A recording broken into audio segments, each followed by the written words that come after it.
workshop, which is for development fees. If you haven't done so, there's a sign-in sheet over here, so you just sign in. We know the document is here.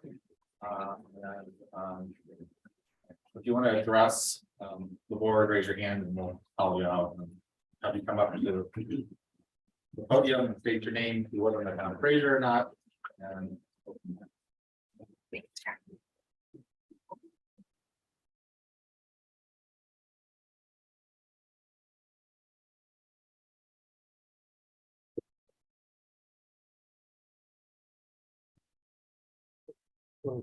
Please, can you sign in?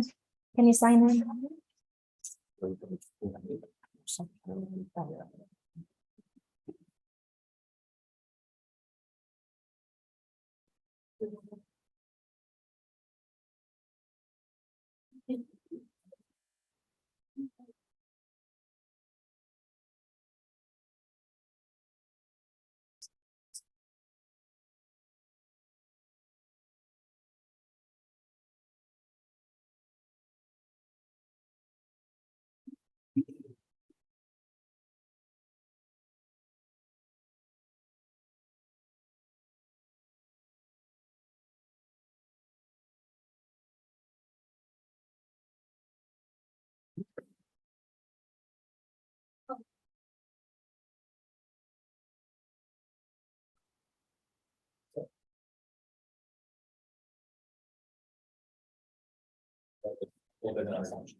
And just real quickly in front of you, trustees, you have this larger printout provided by Rob.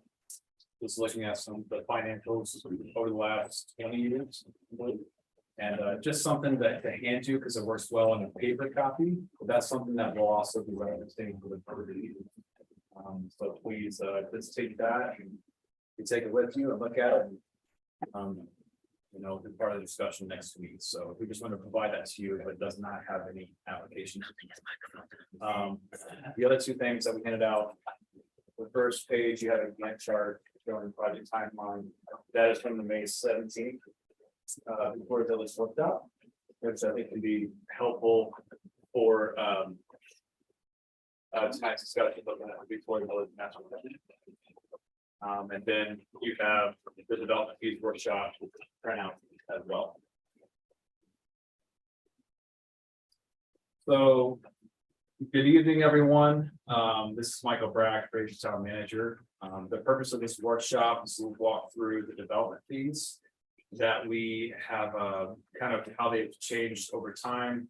And with us outsourcing our development fees through our outsourcing our planning services and inspection services. Kind of talking about the development fee holistically and looking at some things that we'd like to get some input on.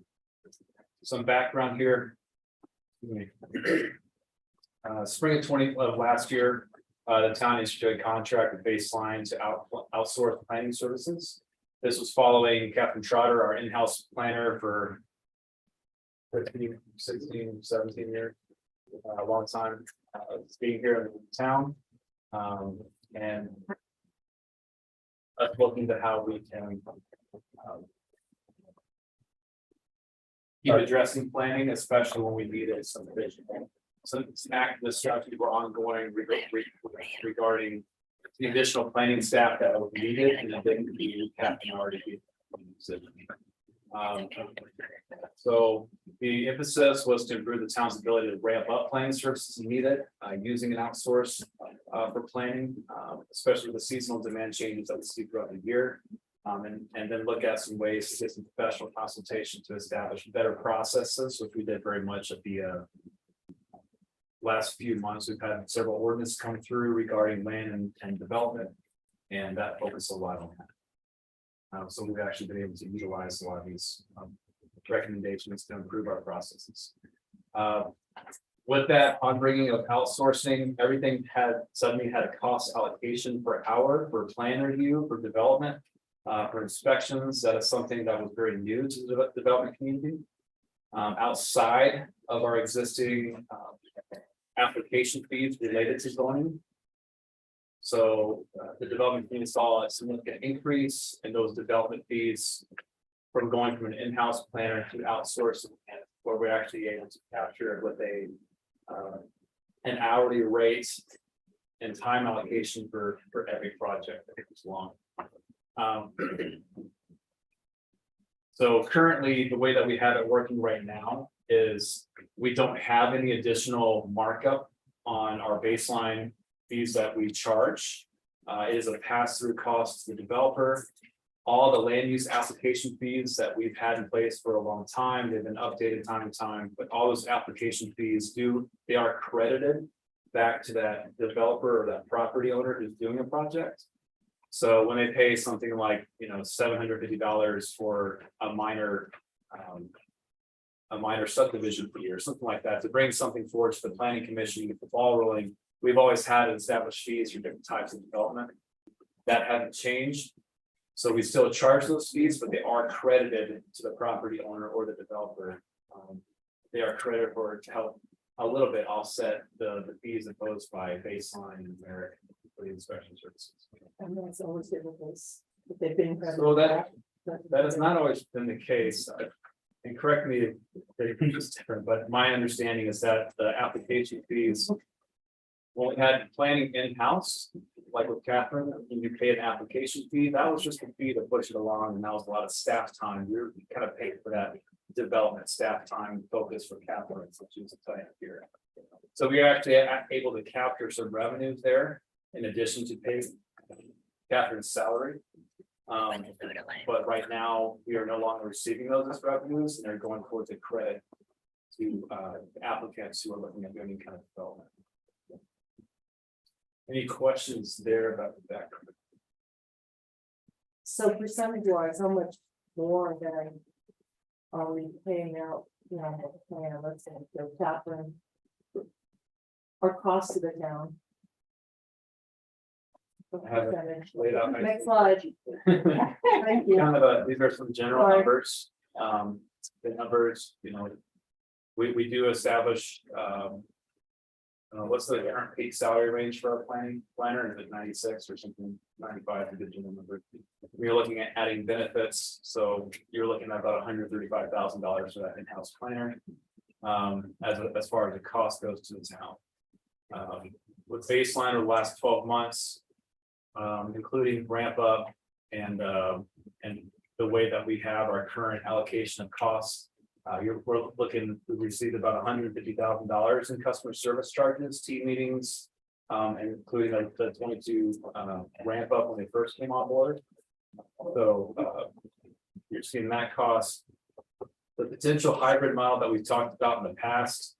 So you could have one option to hire like a primary planner and a secondary planner, just like planner ones and planner twos and planner threes, is how what they're called in the career industry. But if you were to do a hybrid model with an in-house planner, you could have the in-house planner able to absorb a lot of that customer service and team meetings and costs that we're currently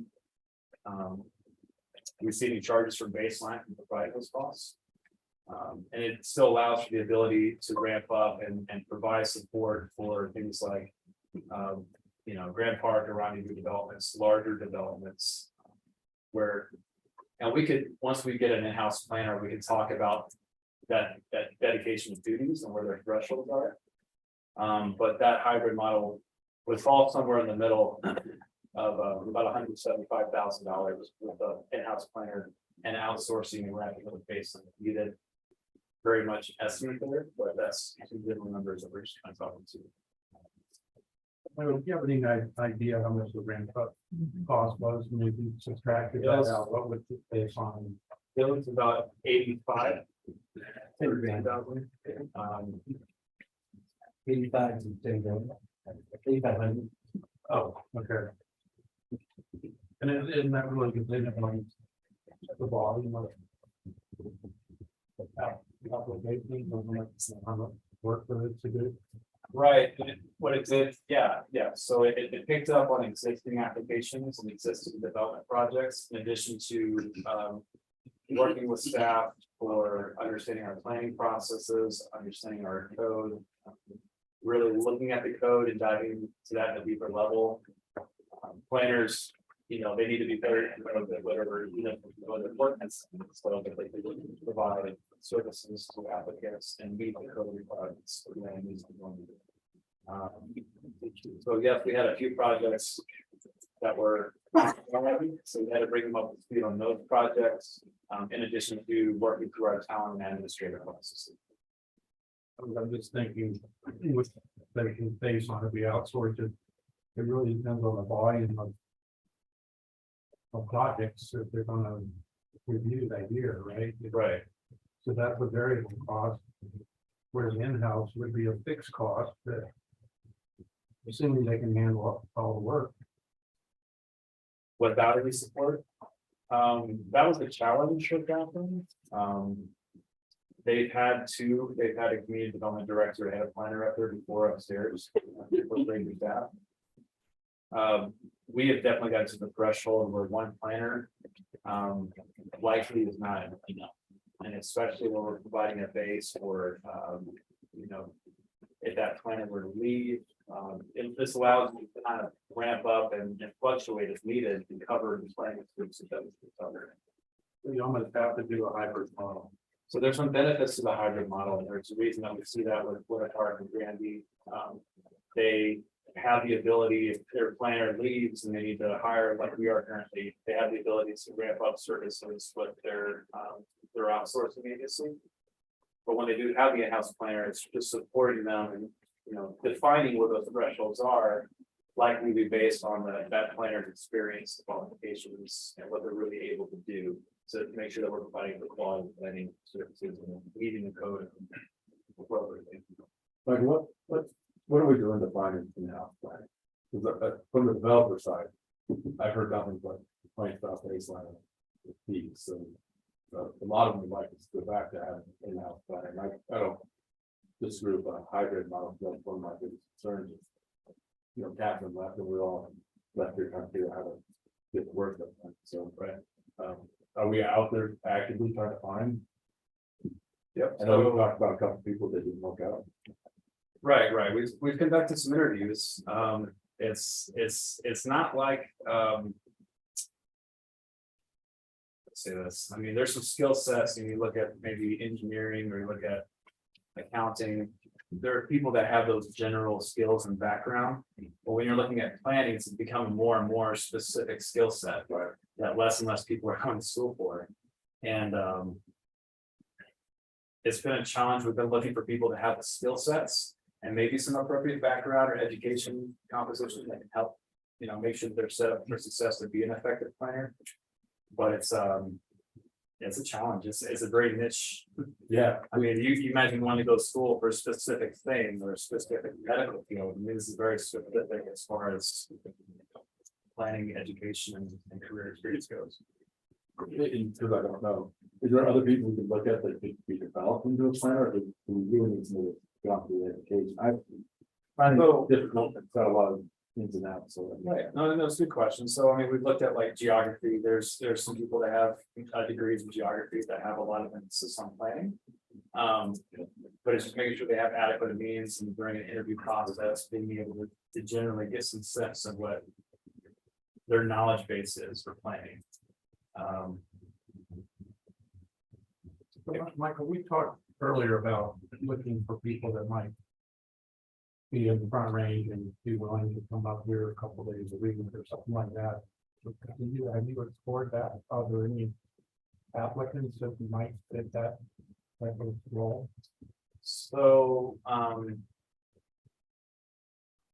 that's something that we did discuss bringing to the board. I think the direction I received last time, I probably something update, which I guess is very much appropriate, I guess.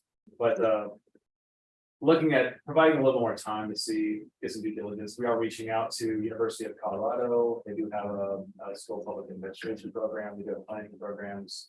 So trying to reach out directly to the schools, trying to get some teeth there.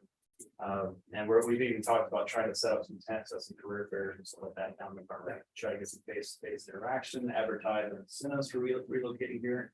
But if we don't have, if the housing's not available for somebody to relocate, it's very difficult. We've seen that not just with planner positions, but for the town manager positions for, for well-paid positions. It's a challenge for anybody to get up here and. We're getting, used to, living in a 3 or 4 bedroom house. Then move up here and they're gonna be in an apartment or condo, that's probably not very palatable for those people.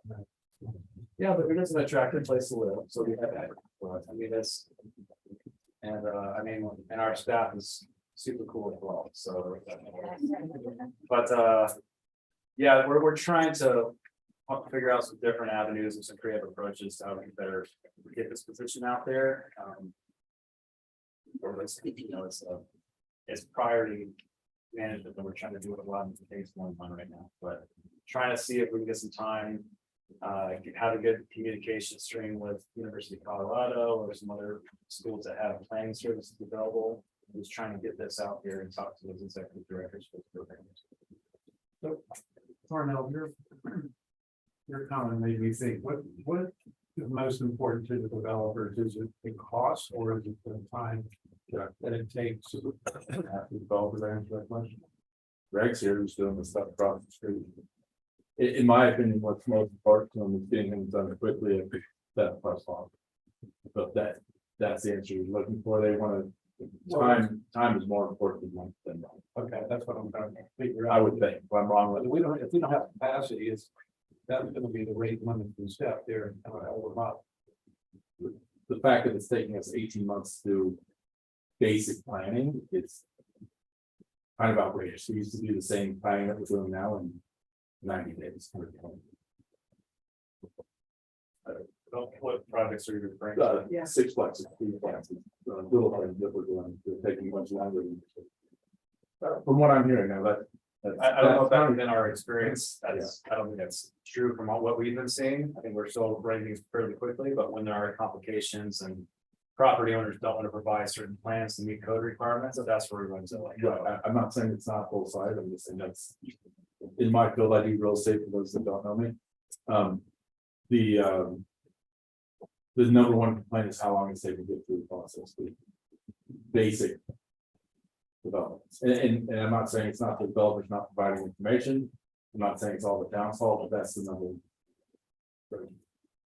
And then the cost of baseline is really throwing people because they thought they were paying a set fee, and now they're coming in and having the baseline fees, which are much more than what they expected. So part of the discussion tonight is talking about, now that we're seeing a direct cost tied to development, Right. while we currently do not have a in-house planner, it's a policy discussion regarding how much the town wants to subsidize development, now that we actually have a per hour charge that we're looking at.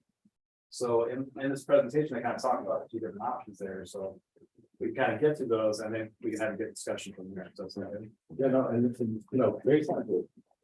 For all that's good and bad, the nice thing about it, basically what we just mentioned, now we have an idea of how many hours does it really take to get through a planning process, we can look at their cost.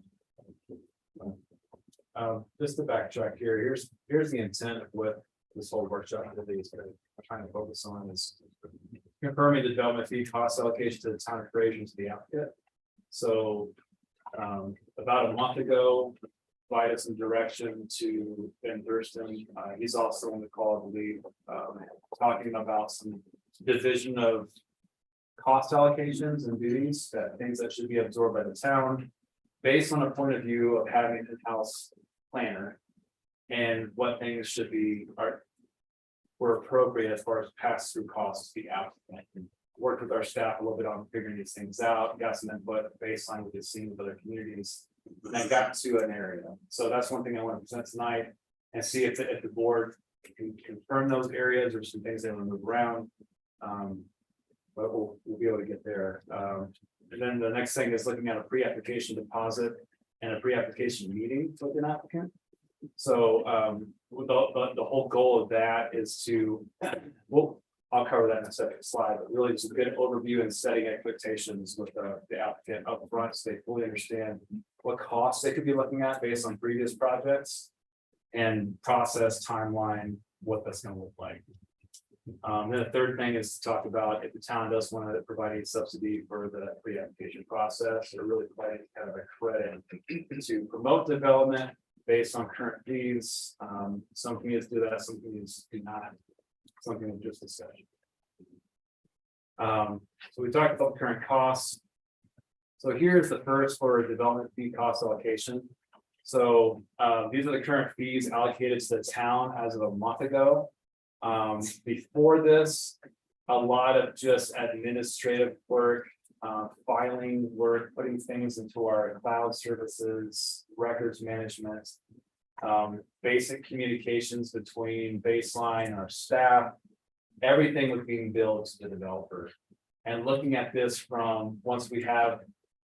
My goal was, once we actually have an in-house planner back on board, is that the fees will not change much versus. If we continue to pay for certain things related to planning services. That's kind of my intent here. And you guys have these on your handouts if you want to look at them. But the main fees to be passed through to the applicant refers to review the code as it applies to review planning documents. It's really plan review. Preparing staff briefings, doing presentations at planning commissions, resolutions, subdivision improvement agreements, which now we use a development improvement agreement. And creating any other documents that we need to engage the applicant with. In addition to further correspondence after some basic customer service, phone, email, video calling, things of that nature, to consult with them on the project. So for the pre-application meeting, these are the concepts that basically is going to cover. Looking at cover the project concept, pointing out code references for the applicant's understanding and research, discussing the overview of the time of the process and timeline, what their fees can look like based on previous projects we have that we've done in the past, the deposit from an applicant at the pre-application meeting, which again would be credited to their fees related to baseline and everything else. Setting expectations by saying this is based on assumptions of fees based on moderate level of review, a moderate level of referrals, minimal plan changes, and the applicant understanding and research of the code. So a lot of code is explained to applicants for different projects, but really pointing them to where in the town code is it relevant for a single family home or for a duplex or for a lot that we own that could be both. So they can review the code and they can be having them provide an understanding and do this research to some degree. It really helps on both sides instead of planning services constantly saying like, no, that's not what the code says. This is actually your height limitation, or this is your side yard setback and things of that nature. Very basic things for the applicant to understand. Talking about the public notice requirements and the public hearing is required and just other information development. So our discussion was a pre-application meeting. It sets the expectation, that sets everybody up for success. They had a general understanding of what they're looking like as far as their process for development. And trying to make sure they have a good general overview of the whole process so that they're just being reminded throughout.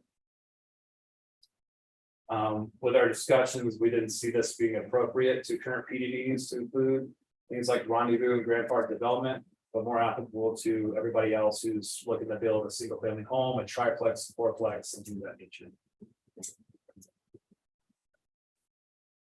So the pre-application deposit is something I'd like to get some input from the board on. But the town of Eden, they do require a $500 deposit that is credited to their baseline fees. Deposits can be in a wide range. Some input that I got from baseline is, maybe it's like a $750 deposit would be more applicable and relevant to the developments that we have here in Fraser. It helps provide some buy-in, some skin in the game. And I think it really helps with them buying into the understanding that if they change their plans several times, they will be charged for all that plan review. So that requires plan review, referrals for every plan change. So again, those hours are being allocated to a planner or to an engineer service to review these plans, and they're not doing it for free if you decide to change the plans at the end of it. So it's helping set the expectation that, yes, here's a deposit. Here's the general estimate that we're anticipating for your project, but it's based on the assumptions that you have some general understanding of what you can and can't do with your property. And that if you do continue to change plans or modify things, you are subject to hourly rates as set with our agreements with baseline. So some thoughts there. Wise deposits for pre-applications can be as high as $25,000 for larger developments. It could be based on project size for initial deposit. We could just do a flat fee for everyone outside of the PDDs, outside of Rendezvous and Bear Park. Thoughts there? That's in like $500 per unit. So if it's a single family home. Unit might not be the right term. We got to think about doing it, but Well, I do. I have like to think, that, so but no, right. five flags, then it would be $1,500. It's just a thought. My bigger concern is when people are coming in and trying to figure out what they can do on a lot. Before everything starts to get referred out, it's coming up with a plan that says, okay, we have the initial sketch plan. We get the preliminary, we find out certain things don't work, and then the developers have to turn around and say, okay, now we need a plan because what we thought was gonna work just. So they've already paid all those fees to get the setbacks and all that stuff. They do a new plan and then they get all the fees again. The guys have to go look at what they just changed, make sure it fits inside the thing. So if there's on the deposit, I'm fine with the numbers you have. Per unit is good too. Having deposits is good because then they know they're losing money if they don't move forward with the project, right? But having it set up so that until they get to either preliminary plat or after preliminary plat, that's when the fees start. If we're doing all the stuff in sketch and preliminary plat, we're not giving the basics, that's where all these fees are coming in. The other big issue on this, the spending of the deposit is, and I believe this to be true, if I'm wrong, Ben, let me know. But my understanding is if a neighbor calls in and asks about a certain plan that's being done, the developer's going to charge for that. If they have complaints, the complaints are going to the planning, the baseline, and then those fees are being handed off to the developer for complaints. So those are things that shouldn't be happening. Complaints regarding like what's on our property or? Mike's Zero's lot, for example, the neighbors next door came into every meeting, they called the planning department. I don't know, 25 times or something like that, and they got a bill for it. And it was billed by the hour for people talking to them about, are they allowed to do this? Can they not do this? Should they do this? And so those are, that's why an in-house person is so needed is more not for the applicant, but for the people around the applicant saying, hey, we have questions about this development. So if we do that, we have to figure out some way that the town affords the cost for the neighbors asking questions. So you're referring to that, like it was a drainage issue, right? Yeah, it's drainage and paved over a portion of the property that should be paved over, they're storing the trash down on the wrong lot, all those stuff. Should I go to the baseline? It seems like it used to be done in the house. Well, there was nobody else answering the questions. So just to clarify on that, based on the situation that happened with that development, I had conversations with baseline and internally that those charges need to stop going. And at a certain point, those calls are done once something has gone to a final plat. We're not continuing to do that. So since that, we haven't been having that since Right, but that happened. I mean, I admit that happened. I wasn't aware of anything I wasn't involved in that at all. but it's from sketch plan to. And so- people can call in and. I mean, at some point, it is public comment on this, and up until there's a final plat, we're open to public comment. So somebody has to deal with that, and there's nobody in-house on the planning side to do that except baseline. Right. And that's where it comes down to how much is the town willing to subsidize that? Michael and I have had conversations, and we've had conversations with baselines to set the precedent that there's a certain amount of customer service that's charged to the town. That's not going to go to the developer. So since that happened, was it 2.5 months ago? we've been refining the process to make that box smaller for all of our referral agencies and all of our contractors to try and rein in some of that constant 57 phone calls that racks up a 30-minute charge over and over and over at $80, every half hour. So we are trying to address that beyond even going with the pre-app, just to rein in some of these costs that the town should be absorbing because it's just a customer service aspect. Another example of that is through the traffic control plan. That was going to merit or baseline for review and like that, let's do that within public works, because it's good for us to know with the traffic control plan, if they're gonna be shutting down a major transit area for the bus, on the bus route or something like that. It's good for us to know those things so that we can approve of them or need to modify them based on our local uses of these roads. When someone's cutting into a right of way for sewer and water connections. Is there a way to limit the number of referrals they do? That's the other thing that I heard. I've done developments lately. But what I heard is that they seem to refer things back and forth to each other and call it referrals, so they can build between baseline and merit, for example. Right? So they keep referring the same thing back out, saying, okay, I need this information, okay, then I'm gonna refer it to you again, and you refer it back.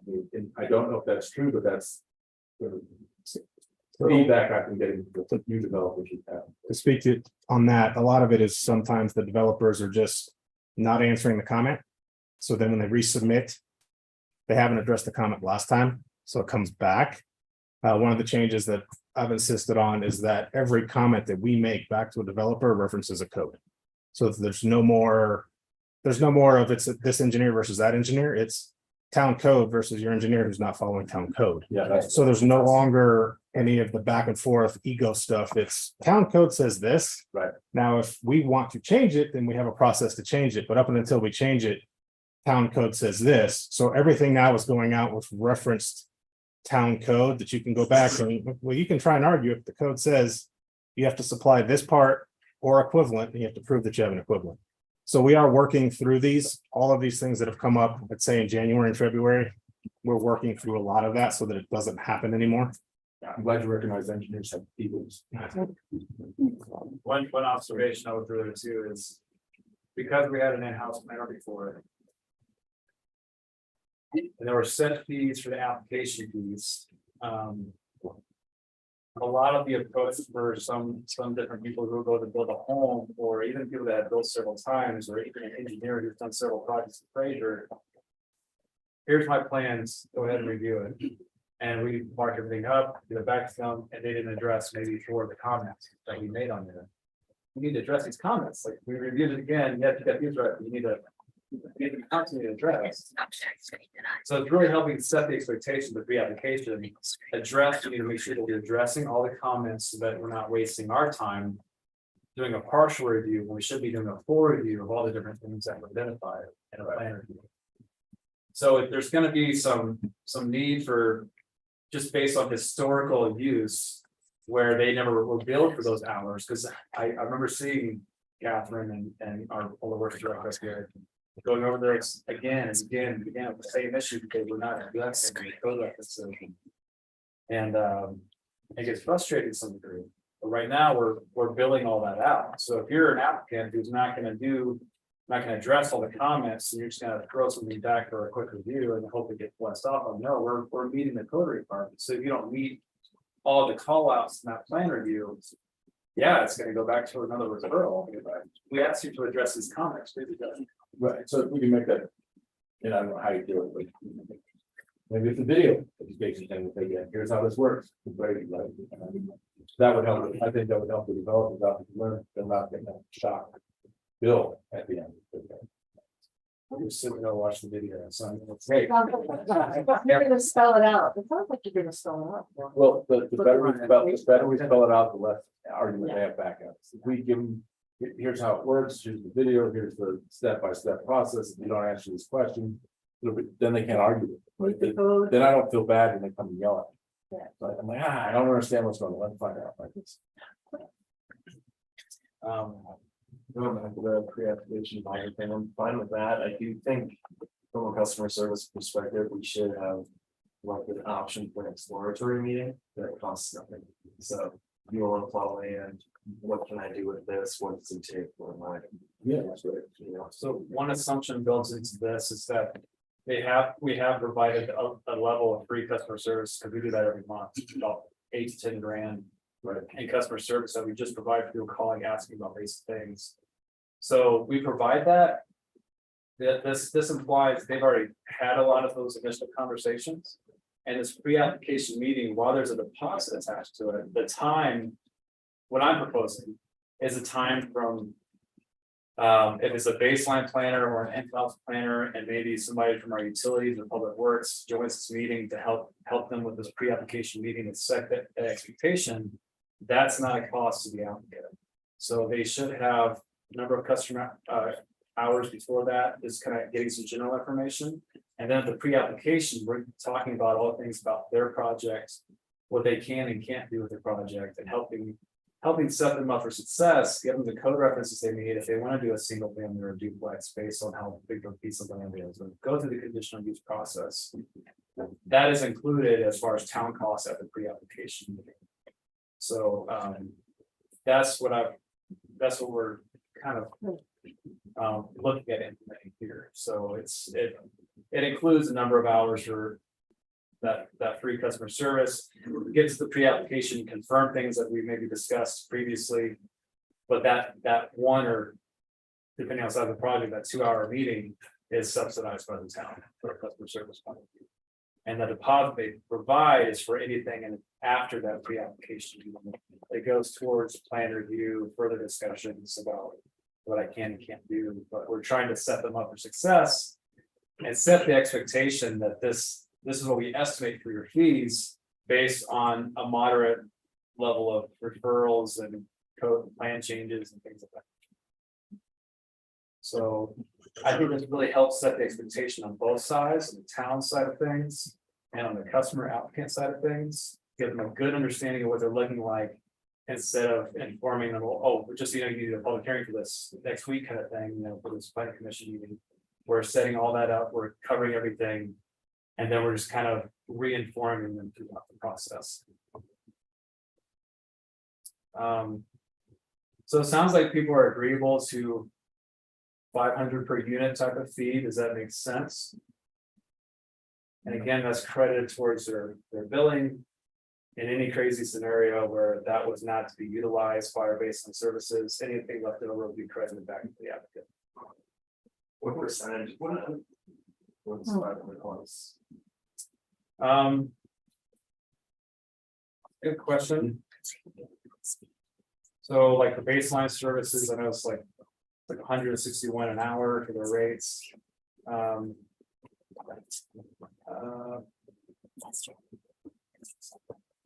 Depends on the project.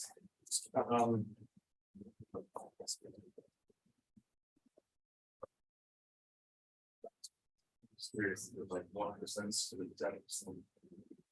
Probably 0.01. 500 per unit.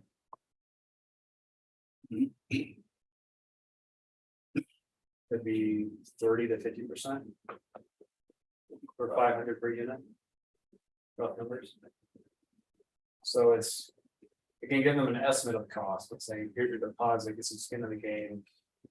These are based on assumptions that you're gonna do some due diligence, it's not just lean on planning staff to do it for you. When you're building, you wanna know what you can do and not do to property. Let's say something happened and they just said, no, we're done with that. It's been sold property to somebody else. You refund that money, should we keep it for the town, because we have a lot of time and expenses that are done. Good question. What do you think? I think we should hold on to it. That was my initial thought I too. think we should hold on. It's to it. I mean, all that's, like $500, then sure. well, it's not that much, but it's just something that Also, if you're planning on building, more than 2 units on the spot, then you've already done some diligence. So, $500 pretty fine. We're moving forward. We're not What counting is it now? What's the fee now? Is there a fee? So the deposits are based on the just the fee schedule that we have in our code for different types of development. Yeah, I'm looking at that, and where is that? So if you go down to appendixes at the very bottom, on the bottom left, I'm looking at appendix A. You have the fee schedule right there. And you scroll down a little bit, you can see zoning fees. So it's discussed like minor site plan and major site plan, minor site plan. Well, the development across the street, they pay $500 per unit, 20 units, not trying commercial. That'd be $10,000. And I believe their bills were quite excessive, $10,000. For the 20 unit. for the total bill. Now, I don't know what how the commercial works for that, but. I want to say that they were closer to, 60 to 70,000, but I could be wrong. But For Cosmic? You're talking about the 20 units there? yeah, right, we're one level. Right, correct me if I'm wrong, I think about $10,000 that we settled that. Right around there, I'd have to look, yeah, because we did some discussion with them, Right, work it out. and when we changed things as far as with the cost allocation would go, went back and did some discussion and marked some line items, so I went through every line item and kind of looked at it and said, okay, this makes sense, this doesn't make sense. So that's why you're seeing what you have in front of you as far as cost allocations to the town of Ranger and cost allocations that we saw that racist with the applicant.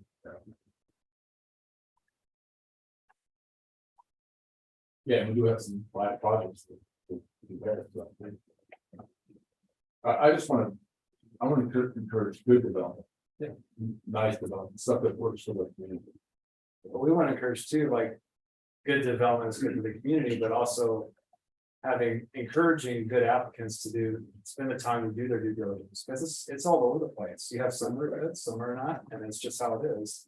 But setting expectation that if they're gonna not reference the code and just throw things out there constantly for different ideas, they'll be built for it, right? It's where we are paying for those services, so I think it makes sense to pass through those costs. Right, and that's why I haven't had good discussion. Needed to do that in. Yeah. We'll go through all the options and what could possibly happen before we start. And it's a good time for them, some brainstorming, some things.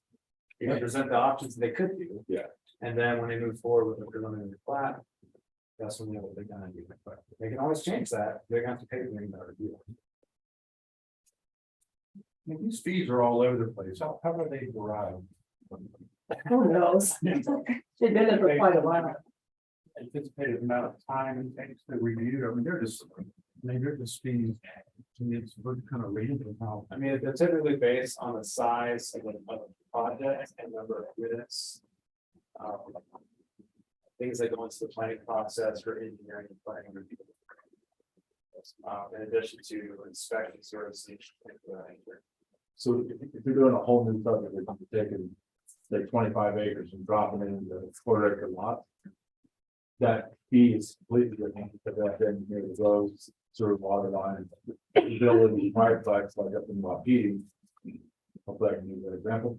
You're building a triplex up in Wapiti, the roads are already done. Sort of water lines, your gas lines, your electric line. So that fee's much cheaper because that's already been covered before. So that's why those fees are, and it is difficult to get through the fee system. Yeah, I mean. Annexation, $10,000 cash. I mean, I thought the town, rather than the town is gonna be able to annex property into the town. How is that even in? It's just an annexation application, so if the Boyard wanted to annex the Fraser, there's an annexation. Because we need to look at some infrastructure, and we need to do some due diligence as far as how our infrastructure could accommodate the development. Are they bringing water rights to the table? Are we using our existing water rights? How much does that cost? Aren't we the ones that doing the annexation? Yeah, but so when somebody annex, we want them to put the bill for. Sorry, we want them to put the bill for, will the sewer lines line up, will the water lines line up, water is much easier. But is there enough pressure from our current system to service the house on top of the hill, right? Is there enough, is the sewer line gonna hook up correctly, or do we have to go make a new bore underneath the highway to connect into the sewer plant? So those are all things that we have to have lawyers look at, engineers look at, the planning department look at. So those are fees that. That's why it's $10,000. A property owner would apply to the minutes to the town, and the town makes a final decision based on considerations, agreements to agree to annex it. That's a big. Yeah, just, the fees, there's not all over the place, there's one how they. We came up with those and how they came up with them. Like, not, of course, I wouldn't, I don't, maybe, but my belief is you would be able to charge that. Well, see, that's what I was thinking about. Forced annexation, That's different. you're forcing them to be annexed in the town, and you're gonna charge them 10 grand for the pleasure of. I don't think we'd be allowed to do that. So the 10,000 is for them coming to us, asking us to annex them in. Okay. And therefore we take over their roads and their utility infrastructure. Right. So it's the, like, Parnell said, it's the cost involved of our due diligence. Can we even make this work? Can we provide water? Can we accept the sanitary? How do we do this? Because they're coming to us, asking us to annex themselves in. If we were to go the other way, it would be intimate domain, and there wouldn't be a fee involved in that. That was the word I was looking for. Thank you. If we do our due diligence inside. Annex them, do they get that money back? At this stage. It's hard to force annex them. They have to be surrounded by three sides. No, I'm saying, if someone came to us and say, oh, we want to be annexed. They pay their money, we do the due diligence, and we decide, that's not gonna work. Then do they get their money back? I would say no, because that's what premium annexation is. The environment. Okay, Yeah, nothing. all right, I'm sorry, I'm going down the rabbit hole. Yeah, I got a lot. So I guess one question is, we talked about the pre-application meeting via town expense, the level of customer service. Is that sufficient for a subsidy from the town, or does the board want to consider any additional subsidies to promote development? Any thoughts there? I think that's good for now. I don't think we're short on development, and I don't see us being short on development. anytime soon.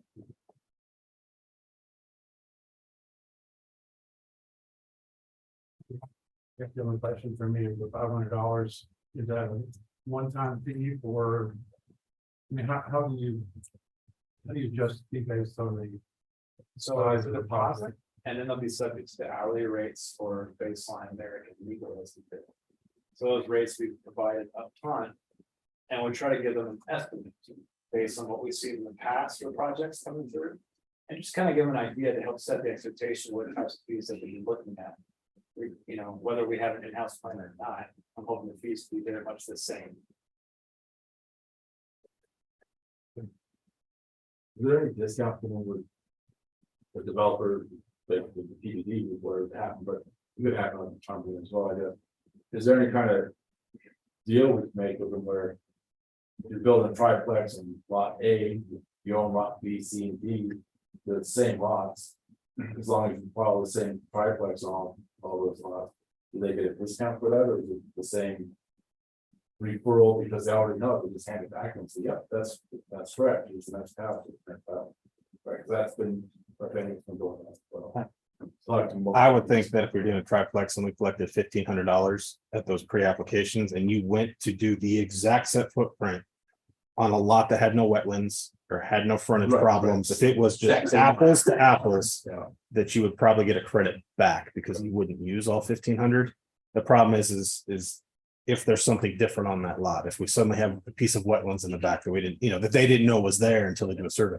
But I think if you were doing cookie cutter houses in the same thing and it wasn't a PDD, you just acquired this lot and you wanted to do it separate.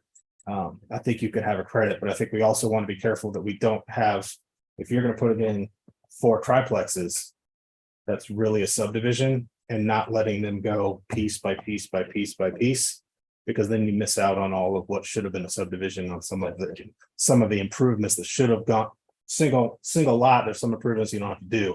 Right. If I'm putting in 4 triplexes on 4 lots, that's a minor subdivision. So we got to make sure we have curb and gutter, we have, sidewalks, all those things that you'd have to put in So, if you were trying to just piecemeal a bunch of lots. so if the term are gonna buy the 4 last lots that haven't been developed, duplexes, I'll just use it as an example. Is it already platted as a subdivision? Yeah, it's already platted. So if it's already a subdivision and you're not re-subdividing it, then I think when you get into that and pay per unit, and there'll probably be a credit at the end because you wouldn't use it, but The review would be minimal. yeah, the review would be minimal because it would just be the basic, okay, it meets the setbacks on that lot because it's 10 feet shorter. We're good, and then you would get a credit. Yeah, no, it makes sense. I'm just asking questions. It's not that we have- that we had issues with in the past. I think the big difference is if it's already platted as a subdivision and we're the problem becomes if you go to That might. That's on your screen there. It's the biggest screen. That one? Different. as long as you're not trying to re-subdivide something that was already subdivided. That's when things start to become, you have to do another site plan because you're re-subdividing something that the code doesn't allow. Michael, if I could interject here, I just want to clarify that the way your code works, when you develop multiple units, even if it's on a single lot that's already platted, that's considered a subdivision by your code. So there's not really a difference between, as long as you're doing multiple units, it's still a subdivision. It still has to go through that procedure. Unless it's already approved for 3 units on that lot, then it would have to be a new subdivision application.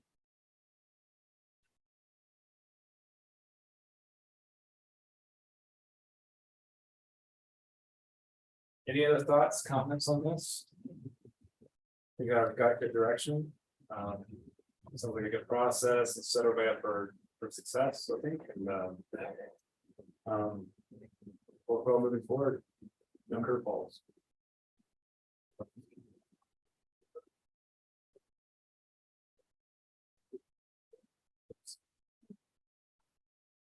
Hey, we're gonna take a break. Come back and open the meeting,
Please, down there. Katie Fisher, Louis Fraser. Eileen Waldman, Brian Surback. Cornell Quinn. Katie Schultz, And Philip Vandernail. Can I have a motion to approve the agenda? so moved. Second. Any further discussion? All in favor? Aye. Opposed? Can I have a motion to approve the consent agenda, which includes the minutes from May 17th? Resolution 2023-0601, the Meadows filing number 1, final acceptance and surety release.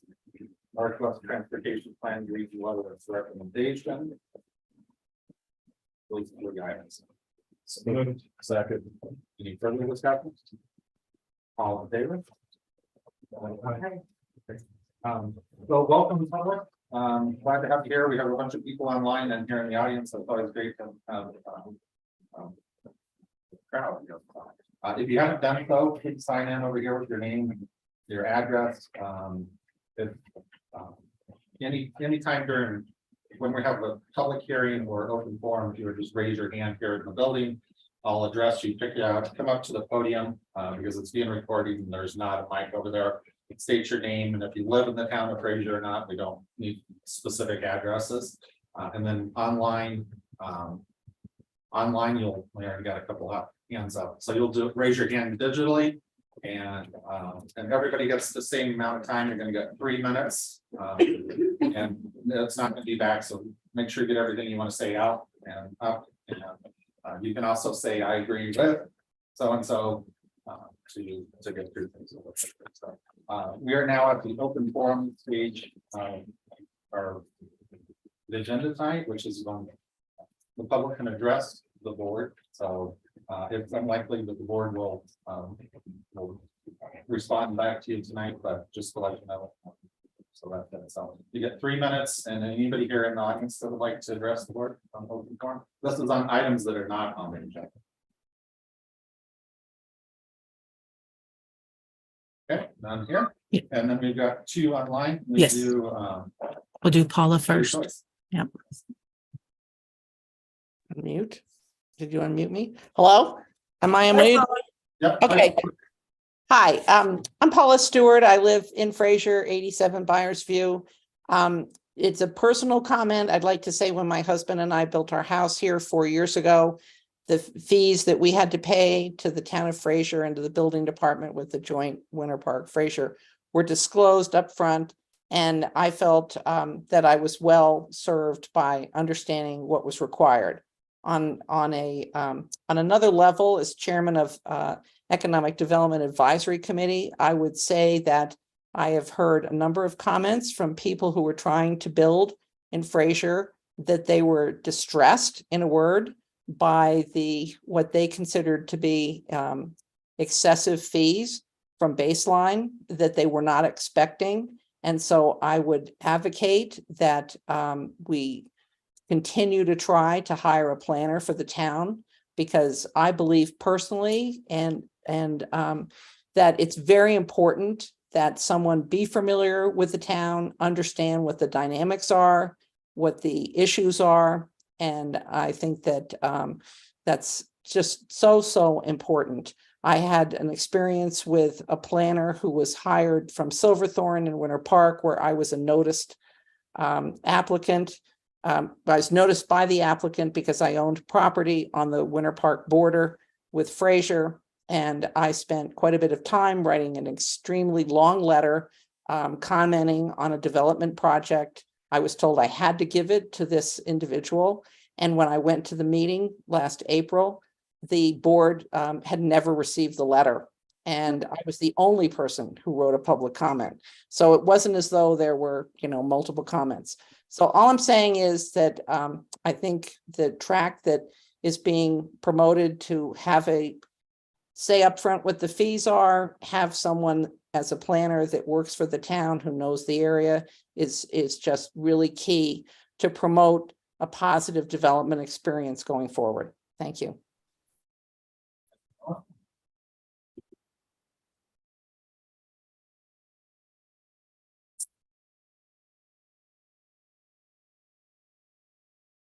Sorry, I won't stop.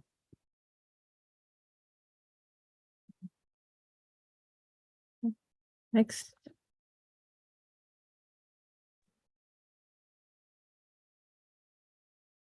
Yes, can you hear me? Yes. All right. Hey guys, it's Joey. PO Box 776 80442. Just first off, I'm okay with the fees. It happens. See them to death, dude. All right. On to my issues. Last time I ended on Tony Cheer and talking about him losing his classification as a U.S. citizen. How does someone do that, and how do they get reclassified? You ask. He was classified and told every person in town that sold alcohol that he was a public drunkard. A public drunkard. That sounds like something out of the Old West. It's so unconstitutional. He threatened businesses. He came out. Have you asked him if he's apologized to Marty for what he did to Marty? He came after his business to get me. We know that now. I don't know if y'all have seen the report that was created by the undersheriff. I don't know if we've talked about it at all. We'll start with the basics about my stop for the cracked windshield. It said I was released on a personal recognizance bond of $400 or $500, and that the judge signed the warrantless arrest affidavit. If you would like to see the warrantless arrest affidavit notarized and not signed, ask me and I'll send you a copy. But I tell you, the chief over there owes Marty an apology. He came after, sent all his people after me. And Tony Cheer and Marty got caught up in the crossfire. And I've got proof of it all. If you want to hear it, anytime. I told you, I think we're at like 12 more. So I'll see y'all soon. Have a great day. Hope I'm in house next time. Okay, thank you, Joey. Is there anybody else on the line? No. That's great. You wanna? I'm Greg Beckler, I live over in Waterside County. Yeah. Green light. It's on. Okay. Can you guys hear me? Barely. Okay, Pull it sorry. closer, pull it closer. Sorry. I just, since people were commenting on the workshop, I figured I would just give my comments. I support the fee increases. I think that's a smart move, and I think anything that's just clear and understandable is a good move and something I would support. Going back to the first slide regarding the planner and you guys' plan for planner. I think Michael and Paul are both really good examples of the value of a full-time staff member and kind of the increased returns you get off of someone who's full-time. You get more than you pay for, I think. So I think that's something you guys should continue to pursue. And I think the hybrid model of baseline is a good way to bridge that gap until you have someone qualified in there full-time. The pre-app meeting, I think, is a great idea. I think I don't want to get into the details, but just talk high level. I think basing it off unit count could be problematic, but I'll let you guys work out the details on how that's all reimbursed or whatever if things don't go forward and people thinking about, 100, 200 unit projects up here. But I'm fully supportive of that. I think it's an awesome idea for any level of development, just to get questions answered and kind of understand public works, fire safety, kind of what you have to deal with based off what you're planning. And then, yeah, my last comment was just on the exploratory meetings. If you guys can get a in-house planner, I think that's a great idea and a great service to offer people, to incentivize people to come in and develop and do things that are what you guys want, and try to be collaborative and try to build stuff that benefits the town, themselves, and kind of everyone. So those were just my comments on the workshop that I thought I'd share. Thanks. Hey, that's it for some more hands in there. Moving on to public hearing and possible action, conditional use permit for what you can get for the town. Unless of a baseline. That's one. Thank you. Go ahead and share my screen here.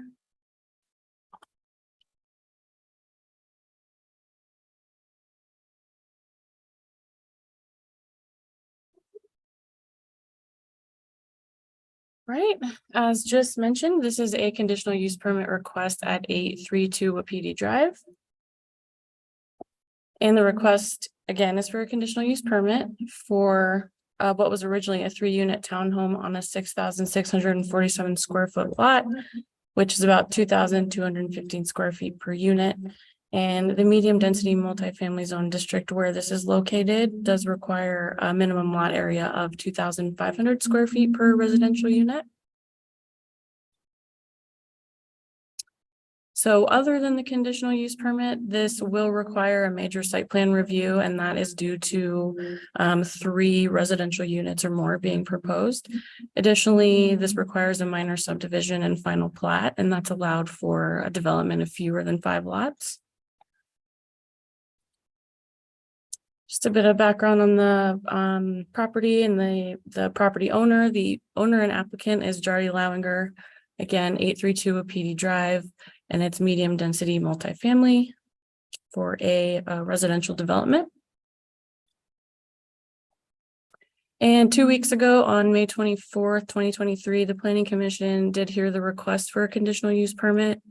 Per the code, section 19(1)(2)(10), no public hearing was required. And after the Planning Commission heard that request, they did unanimously recommend approval to you all, to the Board of Trustees, subject to the conditions of approval and resolution 2023-05-02. A little bit of context. Again, here's the property. It's outlined in red, located on Wapiti Drive. The zoning, medium density multifamily, surrounded by the same zoning on all sides. And it is 0.15 acres. And multifamily dwelling units are permitted in the medium density multifamily district. The code requires a minimum lot area of 2,500 square feet. Again, the application proposes 2,215 square feet. That's per lot.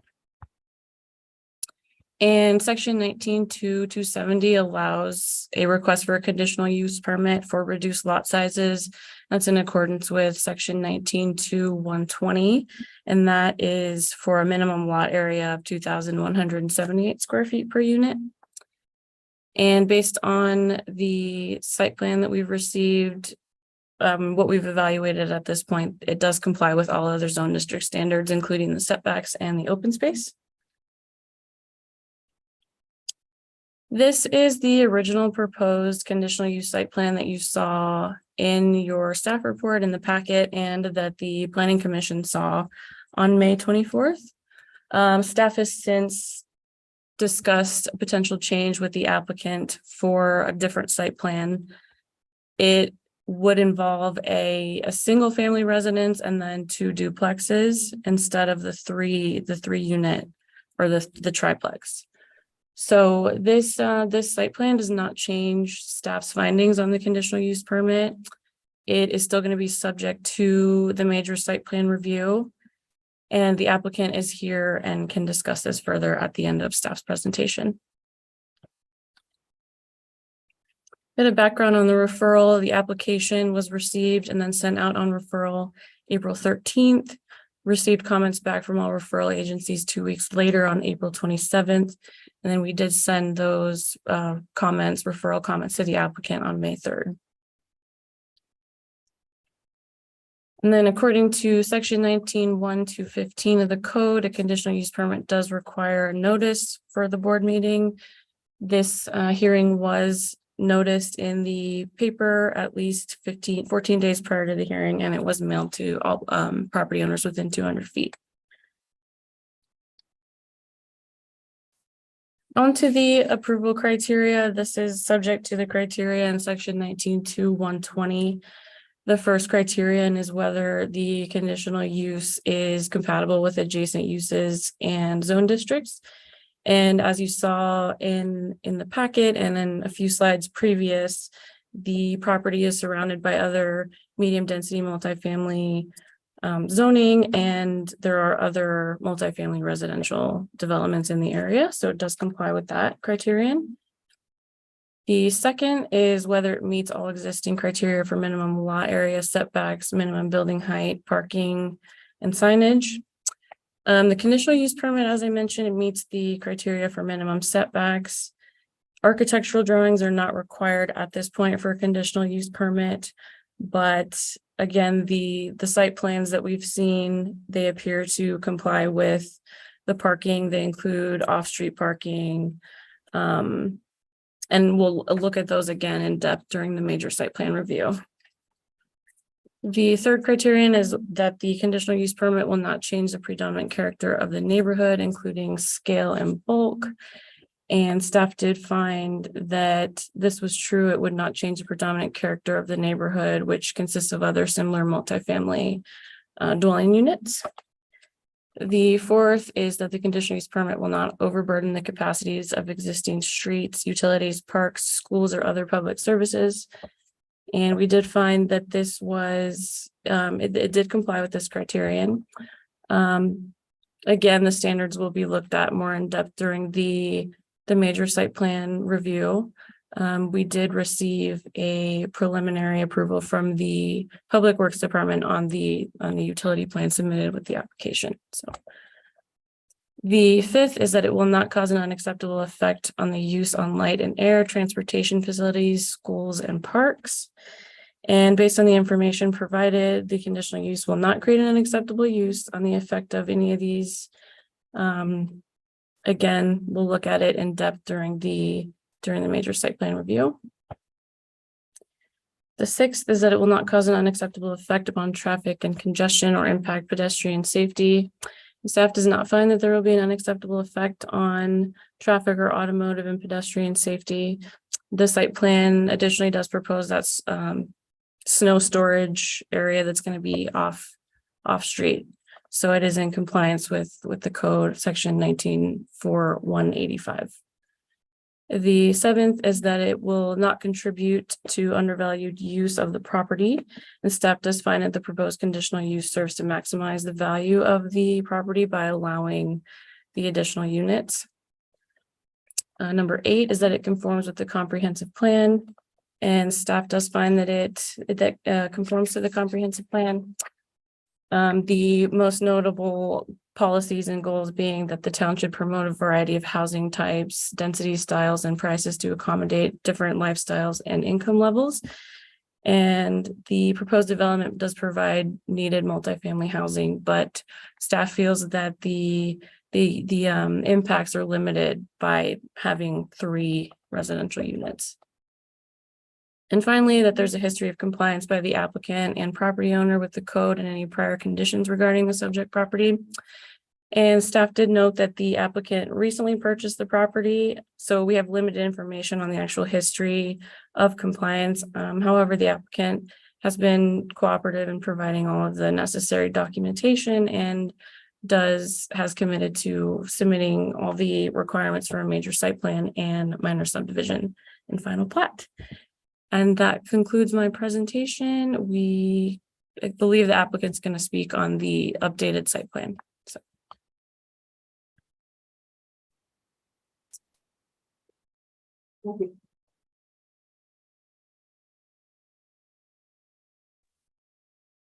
Hello, good evening.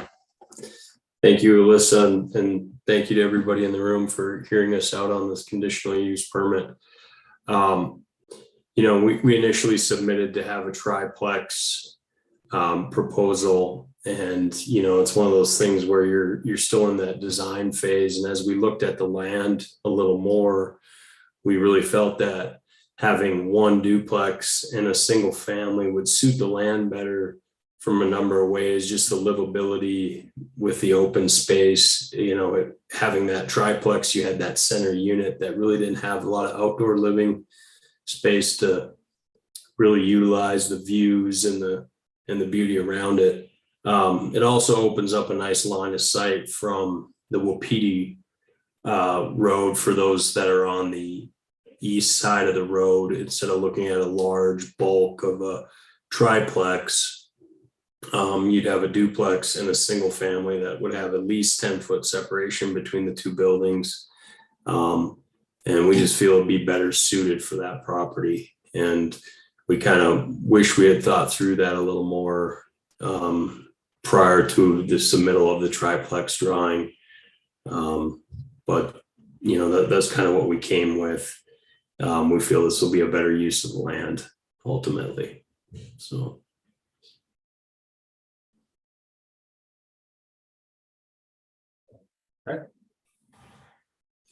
And may I add, this would not be an additional square footage to the envelope. It's just literally separating one unit off from the triplex. They're the same building envelope footprints, however you want to term it. Same height, same setbacks, same coverage. We have more than adequate snow storage and open space on the property as well. So. Thank you. Any questions from the board?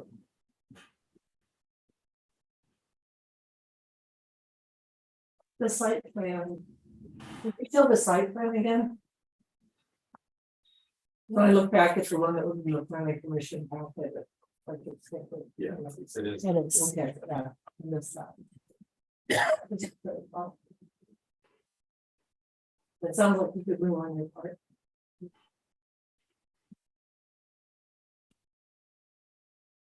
Oh, gotcha. Can you see that okay? Yeah. Okay. Yep. Great. Small town.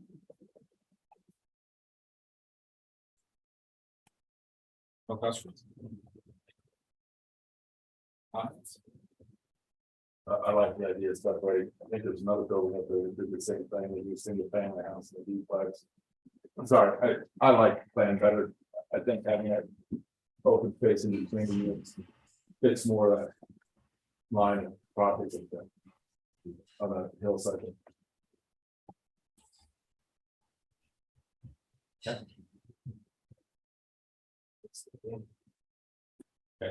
I mean, this is not a public hearing. It is a public hearing. Okay. So let's go ahead and open up to public. Is there any public comments on this? You're in the room. Anybody online? Okay, I'm gonna close the public comments and. Board. I like the plan better. I think it's the character of that hillside. On what be there is duplexes, triplexes, single family houses. So there's a few triplexes, there's like a fourplexes on that street as well. So they blend in. I think Darby's right with that view coming off that road that's open up. So you get to see a little bit more. And then after this one, I think it goes back to planning commission for final approval. Is that how that works?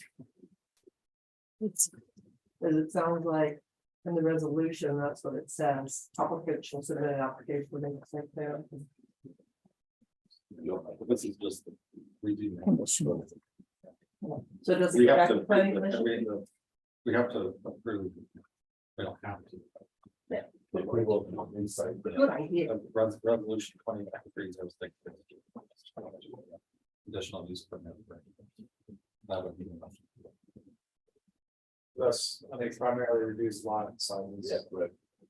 It's really, so it's like 2,500 square feet per lot. This is, these were the regs. I make a motion to approve resolution 2023-0602, conditional use permit for Wapiti Vista Townhomes with the new site plan. Second. Any further discussion? All in favor? Aye. Opposed? Great, thanks. Moving on to rezoning Clayton Court to business district.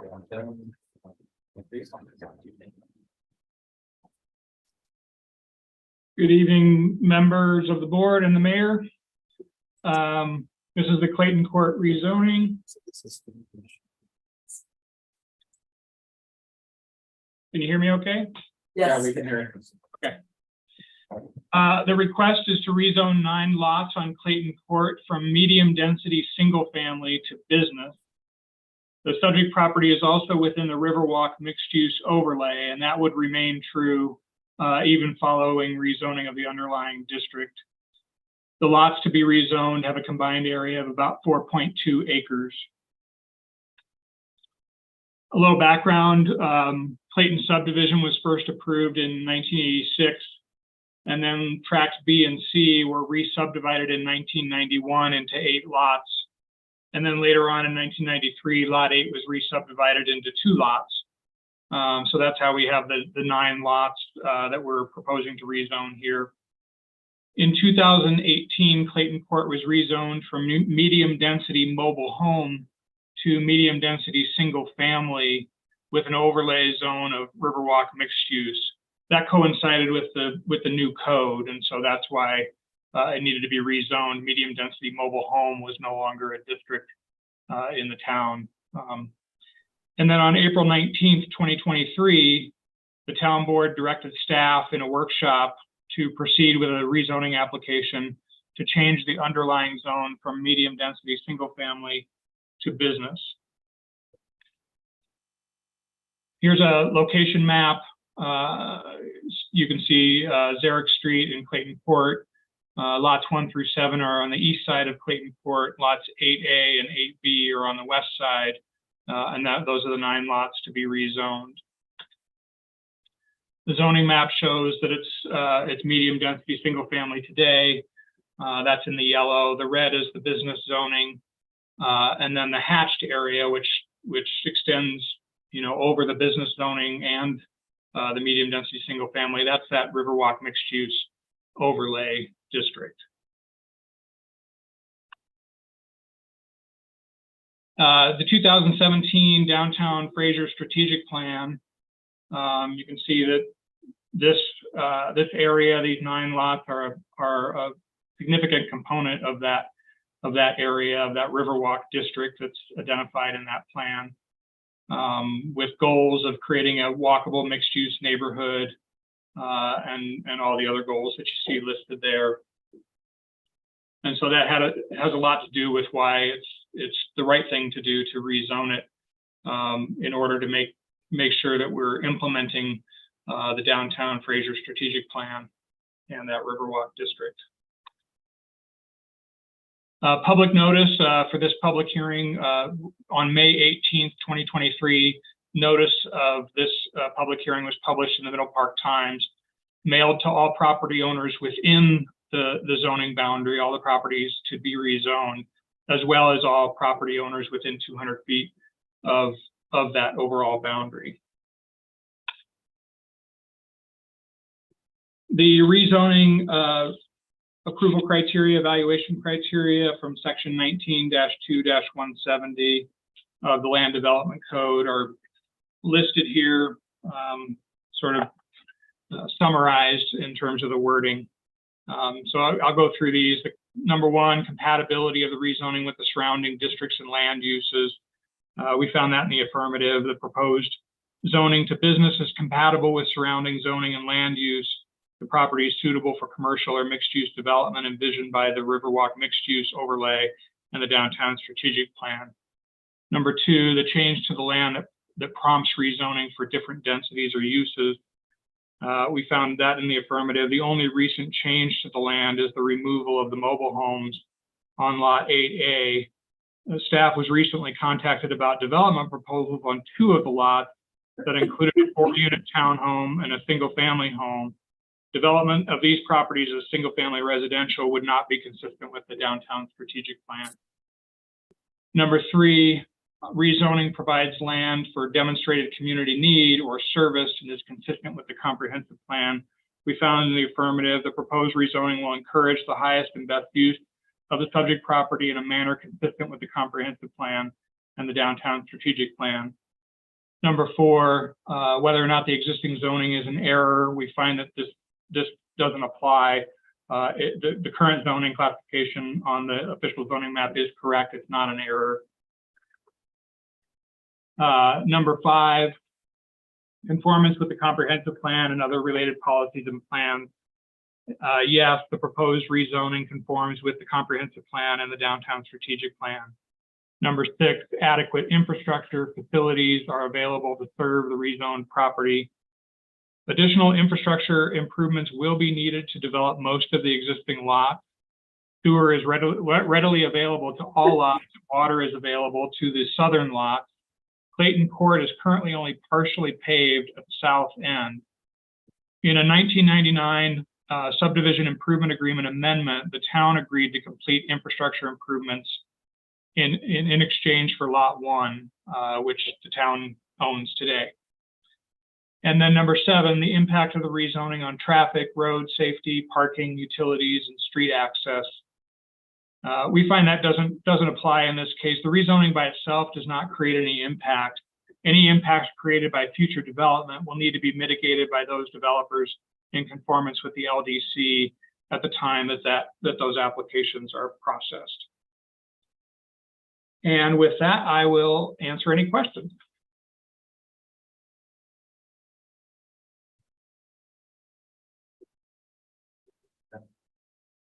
Through this. Any questions? So has there been any negative feedback from any of the residents there? No, I've had discussions with Fraser Downtown LLC, had discussions with Greg, who's been in buyers for the properties earlier. I've talked to Bobby Moll out there. He's interested in his property value going up, so you're looking forward to it. Invited him to the planning commission, invited him to this meeting. I have not been able to get a hold of Sarah. We had 2 phone numbers for her and I just could not get through. They were both disconnected, but I can never, but she did. If her address was up to date for the property, so that she received the notice in the mail. So she's the one that I tried to get a hold of before this started happening to give them, allow them to provide some input and see kind of show them where our approach is here. But so yeah.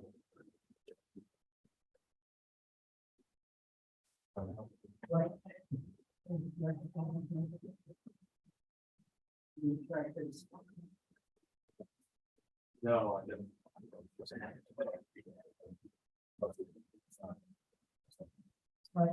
Oh, if I could remember.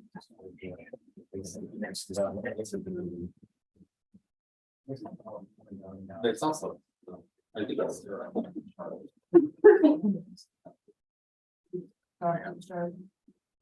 I don't saw Sarah's name on the property assessment for ownership.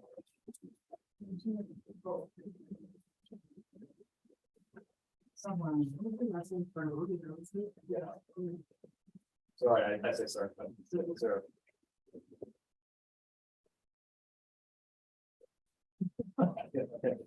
And then the other thing was the 2 people that have, or the 2 properties that have inquired about building.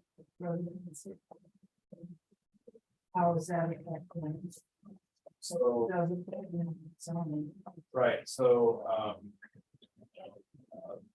Ed Cannon spoke to the property owner Brady Downtown LLC, who I spoke to recently about this. And inform them of the vision of the downtown strategic plan desire to see that more of like a Main Street type of initiative. And they were interested in that, but like it sounded like a great return on investment for their property. So they were agreeable to kind of hold out and see what See what happens pretty quick. And the other property owner was with Greg back there with Weiss development for a replex. Yeah, originally. Okay. I have a question. Yeah, I'm gonna open it up to the public and then I want to give me this minute or so. Or- The only thing I heard of concern was parking, Michael and I talked about that a little bit as well. I feel like we've got parking in the plant in that area, because it's already getting congested, so that was the only negative feedback that I got. What are we doing about the parking? So, it's not really great. It's working towards that vision. I've gotten good input from Greg on that. I've gotten good input from Merrick and his team with Fraser Downtown LLC that owns that property. So there's good concepts there. I think we can work towards it. Nothing's easy, but I think we can work towards it.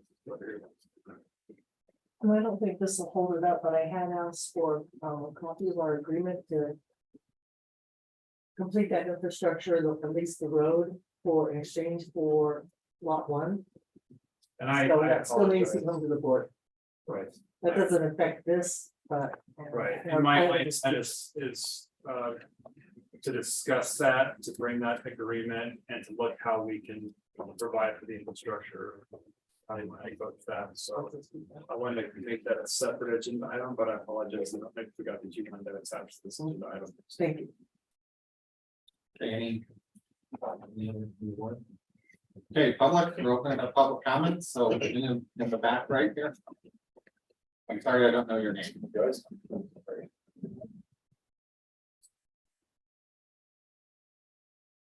Yeah, it's the same rules as applies to all, so state your name and you got the town of My Fraser. name's Jim Bockridge. I do live in the town of Fraser. I live over on Sun River Drive.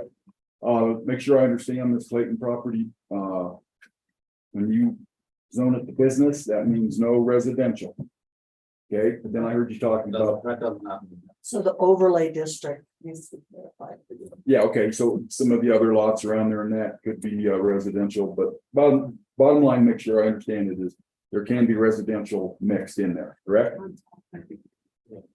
Yeah. Yeah. Second one. Okay, of course, the main thing here seems to be a business for businesses. My question is, okay, great, I support the businesses and that. What kind of businesses are they expected to draw in there? Does anybody have any idea? Does these people say on their development, what they're looking at, what's needed in Fraser, what's not? I think we've had a couple people that have inquired about, they can do restaurants down that area. Some art shop in case we do the art. Which I'm familiar with. Big plan that we're doing. Yep. Can't think of what that was called.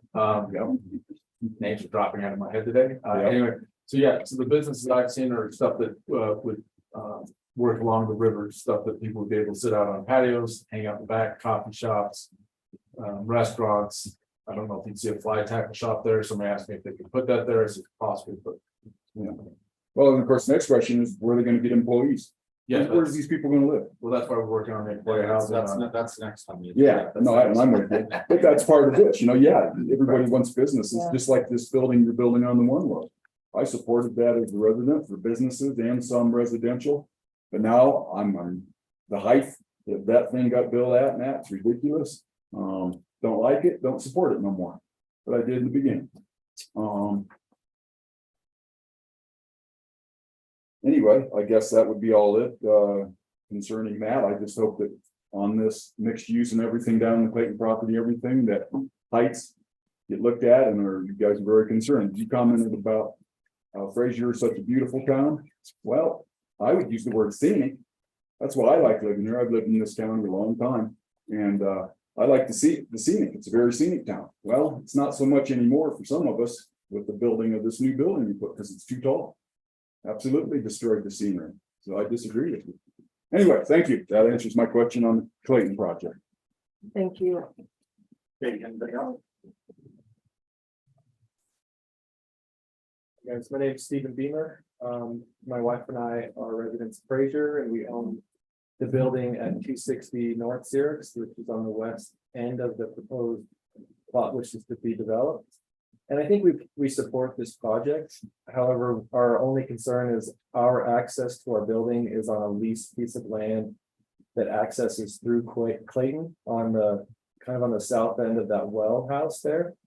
So a couple of years ago, when the town did the traffic study and put the dividers in, we lost the parking right there on US 40, and it made it really difficult for us to access our building.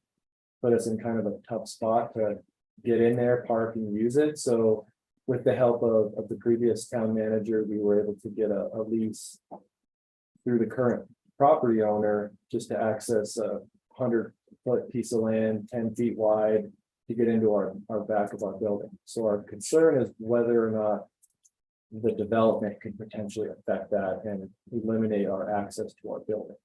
So just one question, is this for the, I believe, the physical therapy building? Next to it, on the south end. On the corner, the little pipeline like that. Right. Yeah, there's- Service. Yep, there's a light pole right there, and it's kind of a tight corner to even, it's really not even safe to make a right-hand turn into our driveway, so we only can access it from the Clayton side. So just to clarify, were you provided an easement for that access? We weren't, So it's a lease. all we have is a license agreement essentially. We pay a monthly fee to be able to even access our building. And we're okay with that, you know, it was a solution, it was the best option at the time, and we just want to make sure that we still have access to our building. We did some research on that. Okay. You done? I'm done, yeah, thanks. Can Ben do a summary of the overlay district for those people that are here that aren't familiar with that, what that means? The kind of benefits that we're looking for in that. Ben, are you in a position to do that? Could you ask that again? I have a little trouble hearing you all. Sure. Sorry, so do you have the outline on the business overlay district and what that means? I know we offered incentives for business on the ground floor and residential up top. Is there anything else involved with that? I don't think there's anything else that's notable, really. I mean, it's encouraging mixed use development. It doesn't require mixed use development. It's important to know that in Fraser, the way that you have your overlay district structured, they're additive to the underlying district. They don't you know, create new things that don't allow the underlying, so that you sort of have a blend of both. And so, you know, they could just use the business district. There's not anything that's required, but there are incentives built in for you know, density incentives for different aspects of the development. And yeah, that's all I've got, really. Okay. Thanks, Ben. Thank We you. still have public comments. So Yeah, oh, I'm sorry. keep it forward on that. Hello, can you hear me? Yep, go ahead. Okay, this is Meredith and Chris Cameron. We're at 408 Doc Susie, and I believe that means we're butted up to what would maybe be lot number 1 on the map there. And so what we want to say is we're not really sure that we are in agreement with this, only for many reasons. One, we agree with what Jim was saying, like Fraser used to be scenic and now it's becoming less and less scenic. The new building that is directly across the street from us on North Dock Susie, you know, was a good idea on paper, and it's no longer, as we've had water runoff and almost flooded our house twice now. Also, again, with past projects that Fraser has done that have looked good on paper, such as the building across the street from us, or even the medians that were just discussed that were placed on Highway 40. They look good on paper, and now the community just seems to be so disgruntled by them. So our questions are like, snow removal, where does that go? Water runoff, we've already been flooded twice by this new building that's not a part of this discussion tonight. And wildfire evacuations, like we have one highway in Fraser to get everyone out of a valley if there's ever a wildfire, and all everyone keeps doing is keeps building and building and building. And so we'd like to know about wildfire, and we'd also like to know if there's any traffic studies for these projects, because I know that CDOT does require a permit application for developments to access Highway 40. So I'd love the answers to all these questions, please.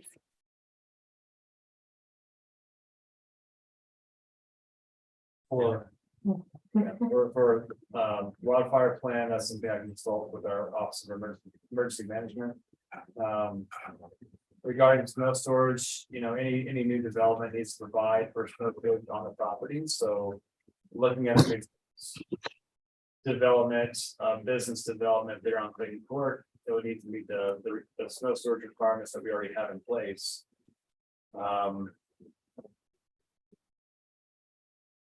Regarding, drainage, we did have some new LiDAR done, which is basically it's a drone mapping of the terrain geography for how drainage works and how water flows. So if you're having drainage issues, that's something that we can look at from a public infrastructure perspective and see if we can help address that. Yeah. Sorry, go ahead. As far as any new development along Clayton Court, drainage is of a major concern, especially with the proximity there to the Fraser River. So adequate drain pans, if any retention that's needed for ponds will be evaluated when we're looking at any development around Clayton Court. And the drainage issue for us is more of a shade issue because that building has been so tall. So when these buildings go tall and the winter sun changes, this is the thing. Like snow storage is also placed directly behind our house. Can you confirm for me that right behind 408 Doc Susie is lot number 1 or is that lot number 7? The town-owned lot? The north end of the Clayton sub, right behind 408 Doc Susie. What's ours? That's lot number 1. Lot number 1, thank you. Yeah, that's exactly where the town of Fraser puts their snow removal now. So these are just all the questions that I think need to be clarified and addressed because these are very small but very big issues. Thank you. Meredith, did you say 408 or 406? 408. 408. Thank you. Yeah, that's where we live. Thanks. Hey, Paula?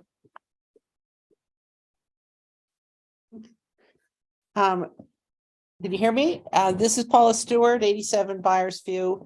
I'm commenting as the chairman of Economic Development Advisory Committee. We have discussed this rezoning application and we fully support that this should become a business district with mixed use and feel that it would be the highest and best use for that property. Thank you. Anybody else?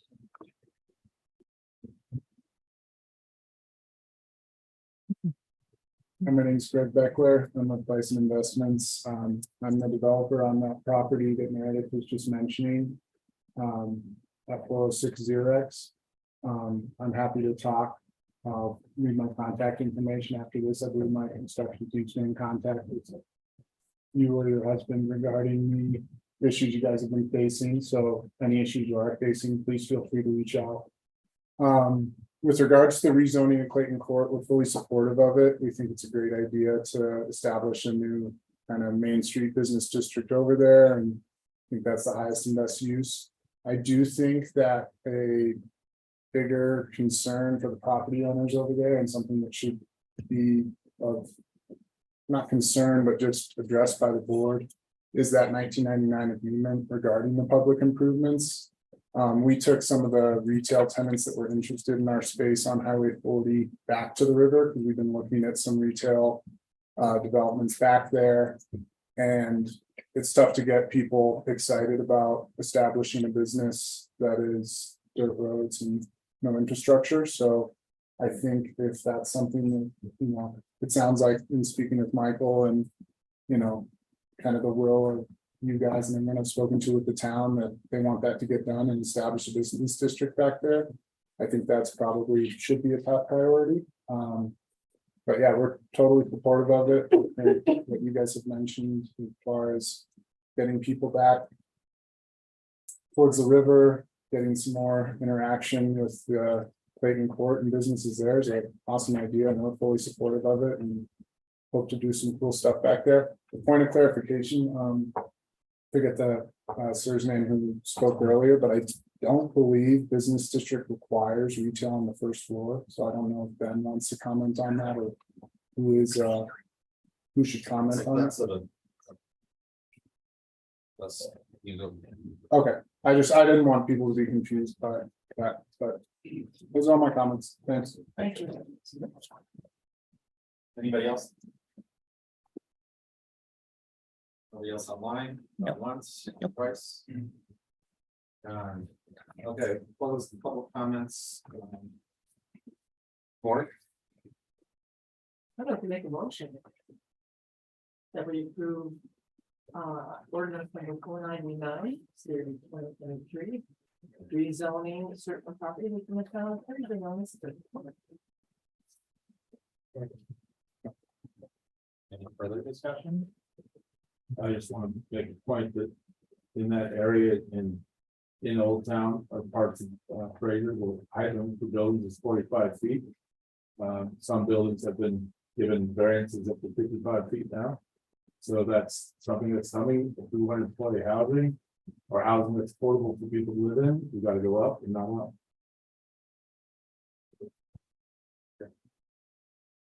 Thank you. Let's have a roll call. Judy Fisher, aye. Rose Gregory, aye. And then Marlboro, aye. Francis for that guy. Arnold Flynn, aye. So aye. Vanderneel, aye. Thank you. We are now moving on to discussion and possible action regarding Winter Park Film Festival funding request. Connor Nelson is here.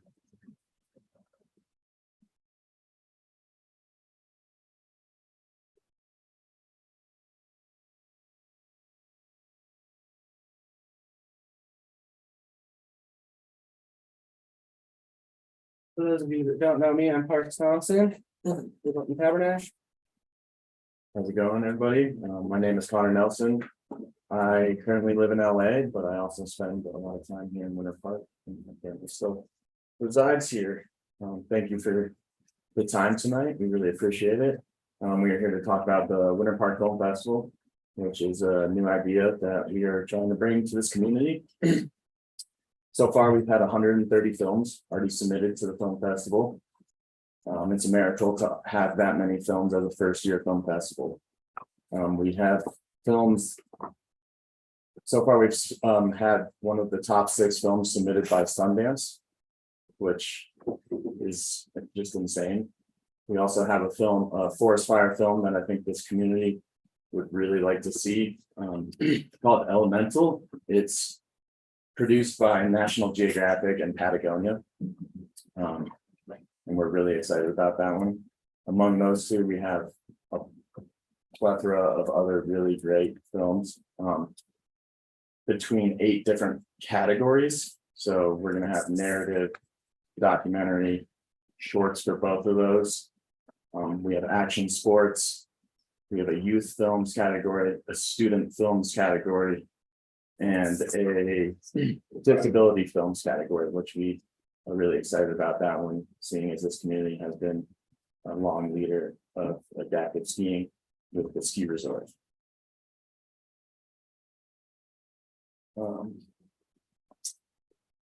Our goal this year is to have 300 to 500 people in attendance, and we think that is pretty achievable.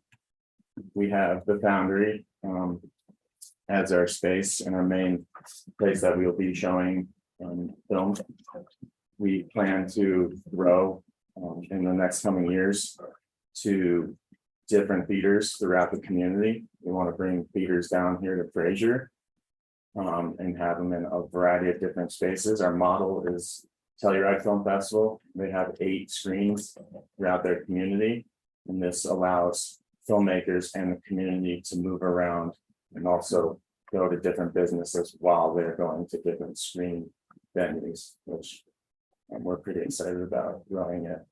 Also, just to add that, the Aspen has about 30,000 people in attendance. Telluride has somewhere near that. Denver Film Festival claims that they have about 50,000 people. So we are hoping to grow this over the next hopefully 40, 50 years, 100 years, right? God willing, to be something that size. The fact that they've already kind of laid the foreground allows us to grow a lot quicker than that.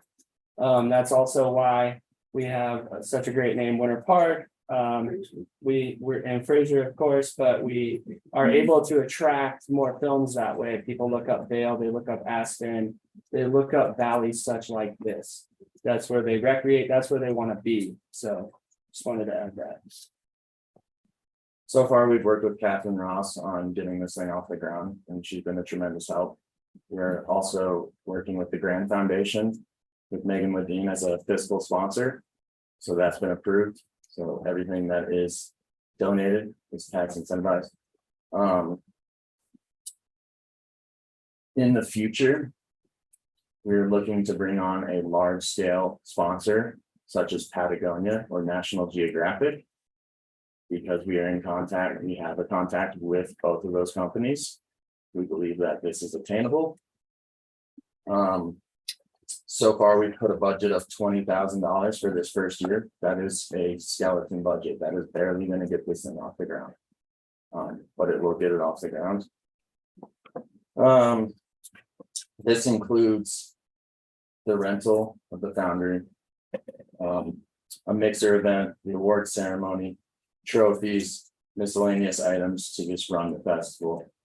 We also want to get housing for judges and possible housing for the filmmakers, as we want to celebrate filmmakers during this event. We are coming to you guys to ask for $10,000 from the town of Fraser to help get this thing off the ground. This is a tremendous opportunity to host the Mountain Town Film Festival, where nature and culture and the arts come together to create an unforgettable experience. This festival will generate a community that celebrates creativity, diversity, and the power of film to inspire and connect us all. Also, I'd also like to add that we would like to in the future kind of create stipulations for winnings, say rewards for the filmmakers that win, to film some of their scenes here in Fraser and in Winter Park. This year, we've already set up a mixer here in Fraser where people can meet the filmmakers and they get to talk about their films, maybe with the general public, and just kind of also network with each other. We also have a great keynote speaker. Some of the stuff he shot was like Transformers, Along Came Polly. What is another one? Revenant, Mr. and Mrs. Smith. There's a list of about 100 films. He's one of the best DPs in all of Hollywood, and he is supposed to be here. So we would like to also bring him down to Fraser. So that will help kind of bring people here as well. Like Connor said, we are really trying to promote film in this community. So we would like to also build a category where the high school and the school district kind of allows people to get together and shoot a film that will be screened at the festival. That will not happen this year, but for the future. So we are looking to build this thing out to be as big as Aspen, a lot faster. So we definitely need your help. A lot of small businesses in the community are already pledging some money, so we're not trying to ask you for all of it or ask Winter Park for all of it. I do want to fundraise through the community as well. Both my businesses and my mother's business are going to donate already, and I believe Wiley said he would too, and I think we have some others on board too. So thank you. Have any questions? Did you approach the town in the park? Oh, yeah. They're on board. We don't know exactly how much they're giving us. I know you want to know that, but they have approved a budget for us and they will tell us sometime soon. So. That is correct. You have two students. I've been bowling there. I've never seen film. How big is that? I mean, there's 2 theaters. 2 screens, each screening that we hold can hold about 100 people in each screen. I think it's 75 with 5 seats for disabled people. So there will be, yeah, so we will be shooting there. We do want to add screens. The issue is that they cost somewhere around $10,000 to $40,000 to rent each screen. So clearly our skeleton budget will not make that happen this year. We would like to have one up in Rendezvous Event Center. We want to have one down here, hopefully in the park here. Maybe the elementary school that happens in Telluride. I know that. We do want to bring and spread out through the community because there will be hopefully a lot of people in the future.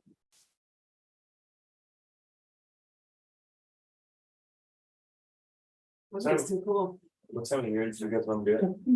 It'll be September 8th and 9th. This film, or this fills a slow period of the community, and we think.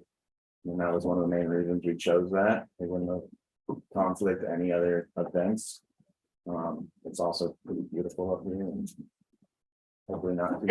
And we think it will inspire filmmakers to come up here during that time too, because they'll see our beautiful aspen leaves in the fall changing and they'll be like, man, I really want to shoot up here. Also, the foundry itself will has an issue if we try to use them during July or something, because the people they go to get their movies, Their film broker. their film broker forces them to screen those movies at certain times of the year. So they've already looked ahead and pre-approved that we can use this time slot because they don't have too many new movies coming out in that time. Also, filmmakers are on tour around that time, so they could go to Aspen, Telluride, and all these other film festivals and hit us. So it makes sense to kind of build it out that way.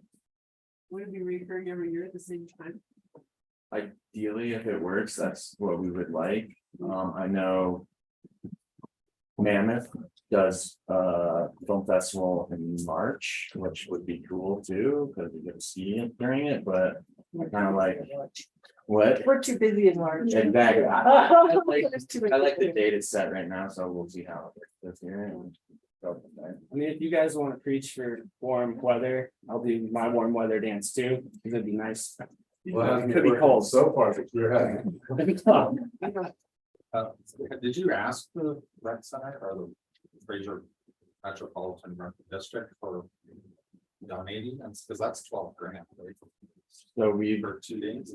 no, the update, I need to send you the updated budget. They brought their price down to 2,000 for both days, $1,000 a day. Which we feel is very generous.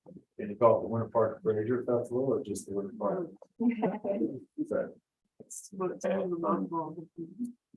We'd have to get, we're gonna give you money, we have to Fraser on there. Crazy, it's not happening in Winter Park. Right. But we understand that well. The founder is Fraser. Yeah. Founders in Fraser, and we do want to bring a bunch of screens here and events, so. I understand that the name is not the Fraser Film Festival, even though that sounds really good. That sounds great. I'm from Fraser, trust me, I want. The reason we've been, I would say like 20 to 40% of our films that have been submitted is because of the name, Winter Park Film Festival. People know the name. I'm in LA all the time, and I talk to people where I'm from. And I tell them I'm from Winter Park, you know, where it is, and that's just the sad truth of the matter.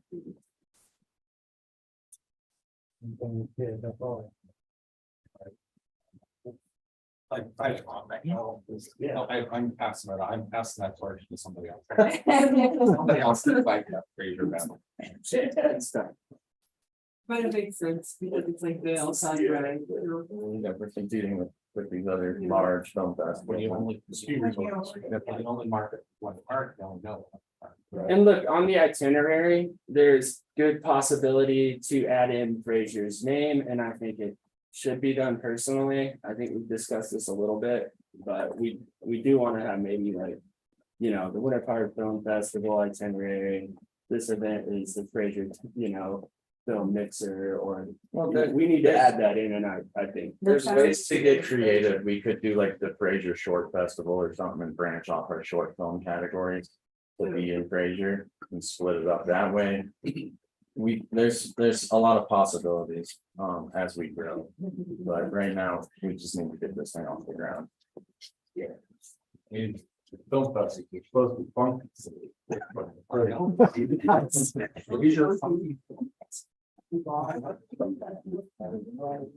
I get it, guys.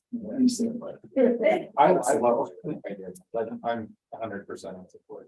I think it's cool. I think it's really cool. I think it's a goal for the community, whether you call it one or five or Fraser. Just like pulling my arms. Parks. We have a good relationship like that, don't we? And then we have coffee in the morning and sort it out. And now we defer to Rob, to find out where the money is. He ran out. Oh. Do we have wind I grant? don't want me to ask him. No. Film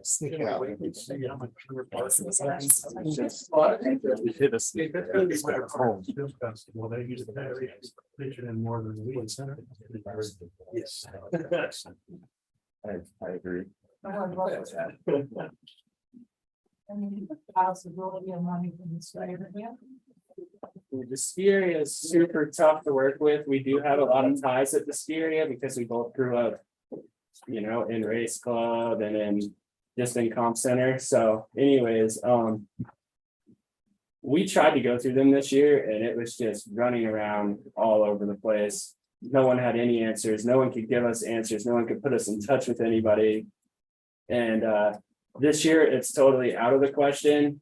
But I think if we were to get what we want next year and Patagonia came in and we were pulling less money from the towns and we had a good count and we did really well this year, I think the Styria would freak out and jump on board. They don't have any screens up there? Not anymore. My dream of it is to have a screen in the award ceremony at Sunspot. Because no other film festival is doing that. Telluride is not using theirs, Aspen's not using, it's not their mountain, so we can go first and we could claim highest mountain film festival or whatever. But it also very beautiful. Is the plan for this to be self-sustaining, so you don't have to come back from funding? Yes, I mean, I think support from the towns is always good. And we'll, you know, I mean, it can be used for all kinds of things, like I said, like a youth category for our own youth here in the community to make some films. But, you know, it could be a lot less, hopefully in the future. And I mean, some of these, I think Sundance is 5 million to put on theirs right now. So that just puts it in. You're definitely gonna talk to Winter Park. We have money. So we don't have any money in the business management. But we can probably figure it out. One thing in addition, I say is, you don't have it on your list already, the Grant County Tourism Board. They have funds specifically for special events that bring in tourism. You're just a perfect example of that. You submit an application for that. We use that for the mural festival. They give us some money, about $10,000 for that. So really great place to ask, and they directly have funding for these types of events.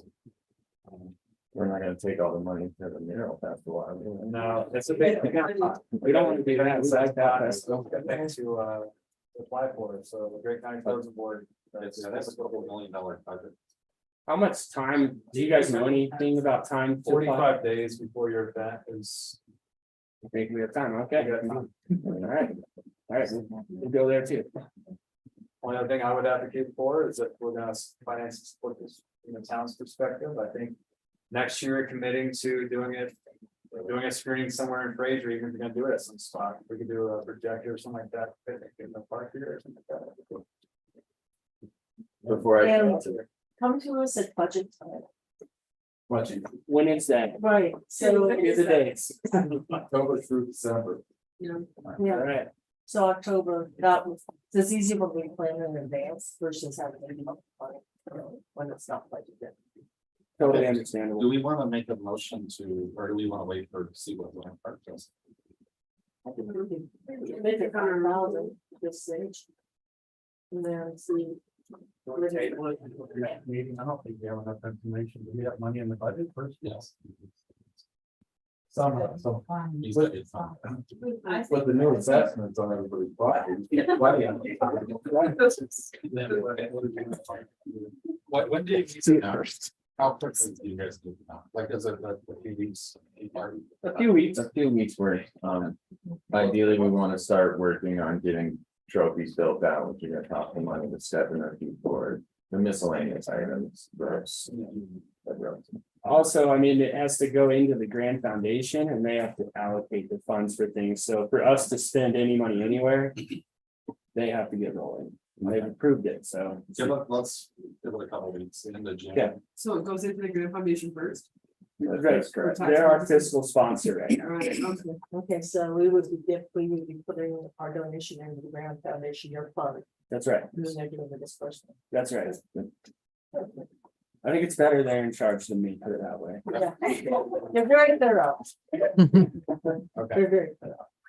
thank you, gentlemen. Yep, thank you. Thank you. Thank you for your time. Appreciate it. Exciting, great idea. Part, kind of stop by my office. I'll support it. Okay, yeah, thank you so much.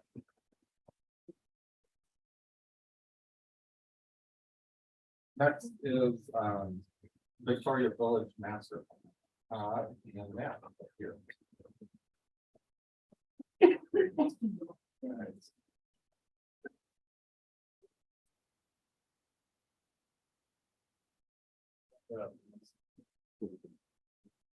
Good evening, everyone.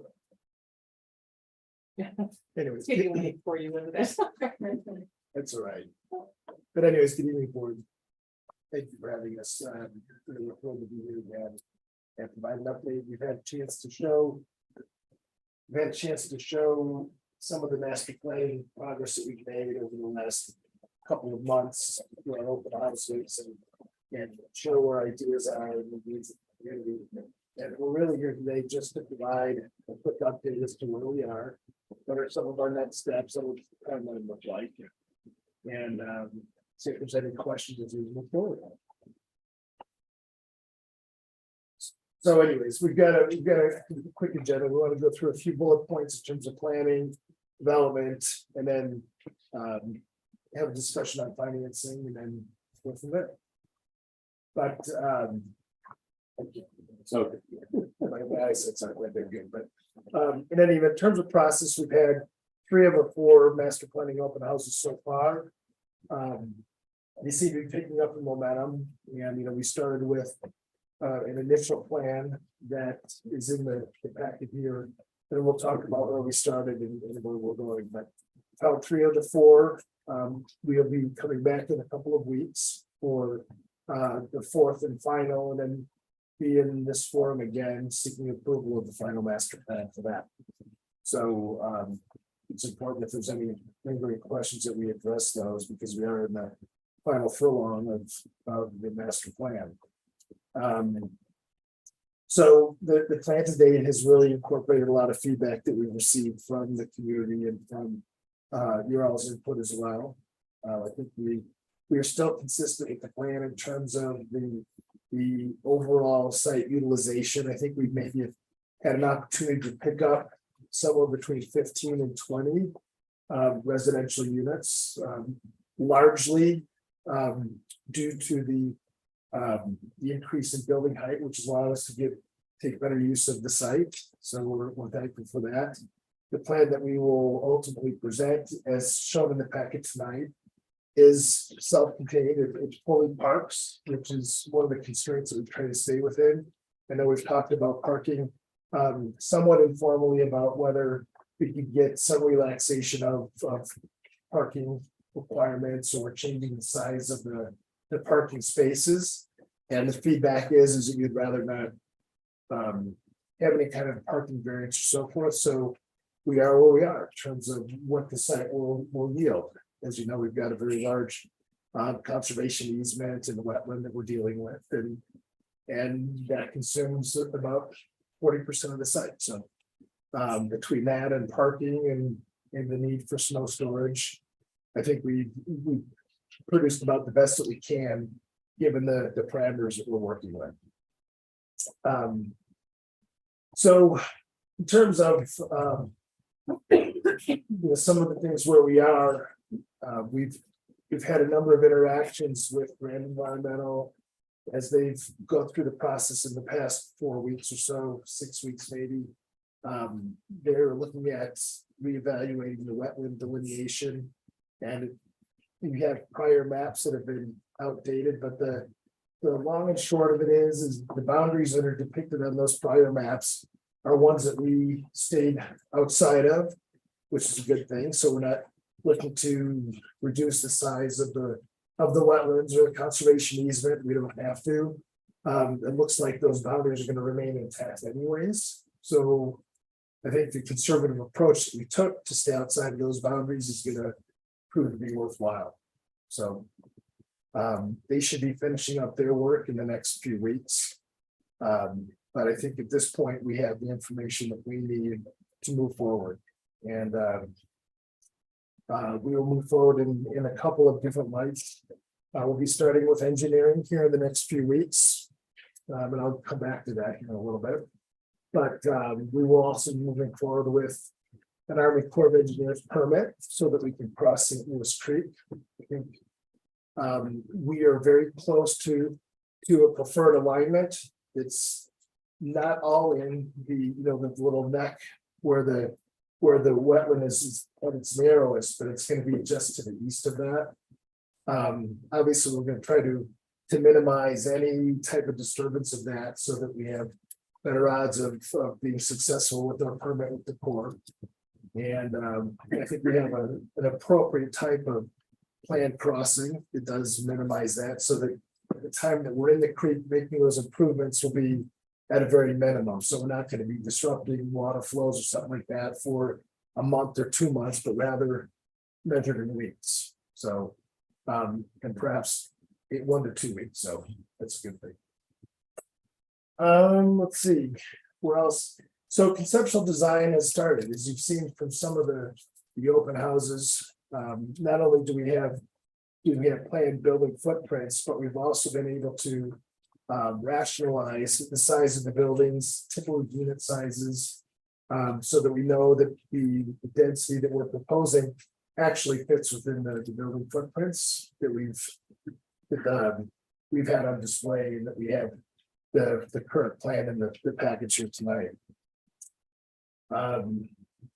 We're also in the process of engaging a traffic consultant so that we can evaluate what impact adding plus or minus 200 residential units at Victoria Village will have, both in terms of entering the site and egress from the site. And see if there's anything additional we need from CDOT in terms of acceleration or deceleration lanes. We've had some feedback from people that live off of Park Avenue that have expressed some concern about whether or not they're going to be able to easily get in and out of their community based on the additional residences in Victoria Village, but that's something that we will work through. So Matt, you want to just talk about it? Sure. Yeah, so we did on June 1st submit an LOI to the tax credit process for August, which I think that when we did the last presentation with you guys, we said if we worked really hard and really fast, we might be able to get into the August round. Then we found some challenges that we've been working with Grand Environmental, so that pretty much disappeared as an option, but just in case, because it's very low cost other than time and effort. We applied, so we have an existing LOI, and it's like by miraculous feat, we plat the whole thing. Before August 1st, we can apply tax credits and move that part of the business forward. So I think in financing, it's all about maintaining optionality. So we maintain optionality. LOI. Letter of intent. Okay, thank you. Sorry. That's okay. I should know that. That's regarding the 4%, correct? Yes, the 4%. 4% state project activity bond. So don't. Kind of opened up, right? Yeah, because we thought that there was going to be a potential competitive project down in Granby, for example, that was going to pursue the 4% round in August.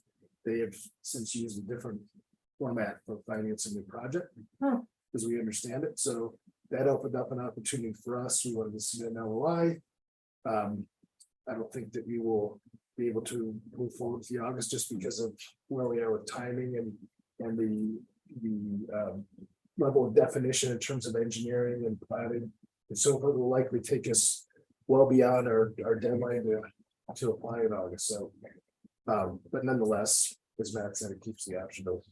And it's a good opportunity to engage with CHAPA on a project that's what should be in their sites and in their sites well ahead of us actually needing to have success with that. Right? So again, seemed true, so we did it. We've also initiated discussion with one of the major pieces of feedback in the meetings that we had, which was I think somebody said at one point, if you don't include childcare in this building, like don't bother building the houses because they can't really be able to do anything with their kids. So we've worked on that and started conversation with grandkids and redesign one of the buildings to kind of accommodate what their growth goals are.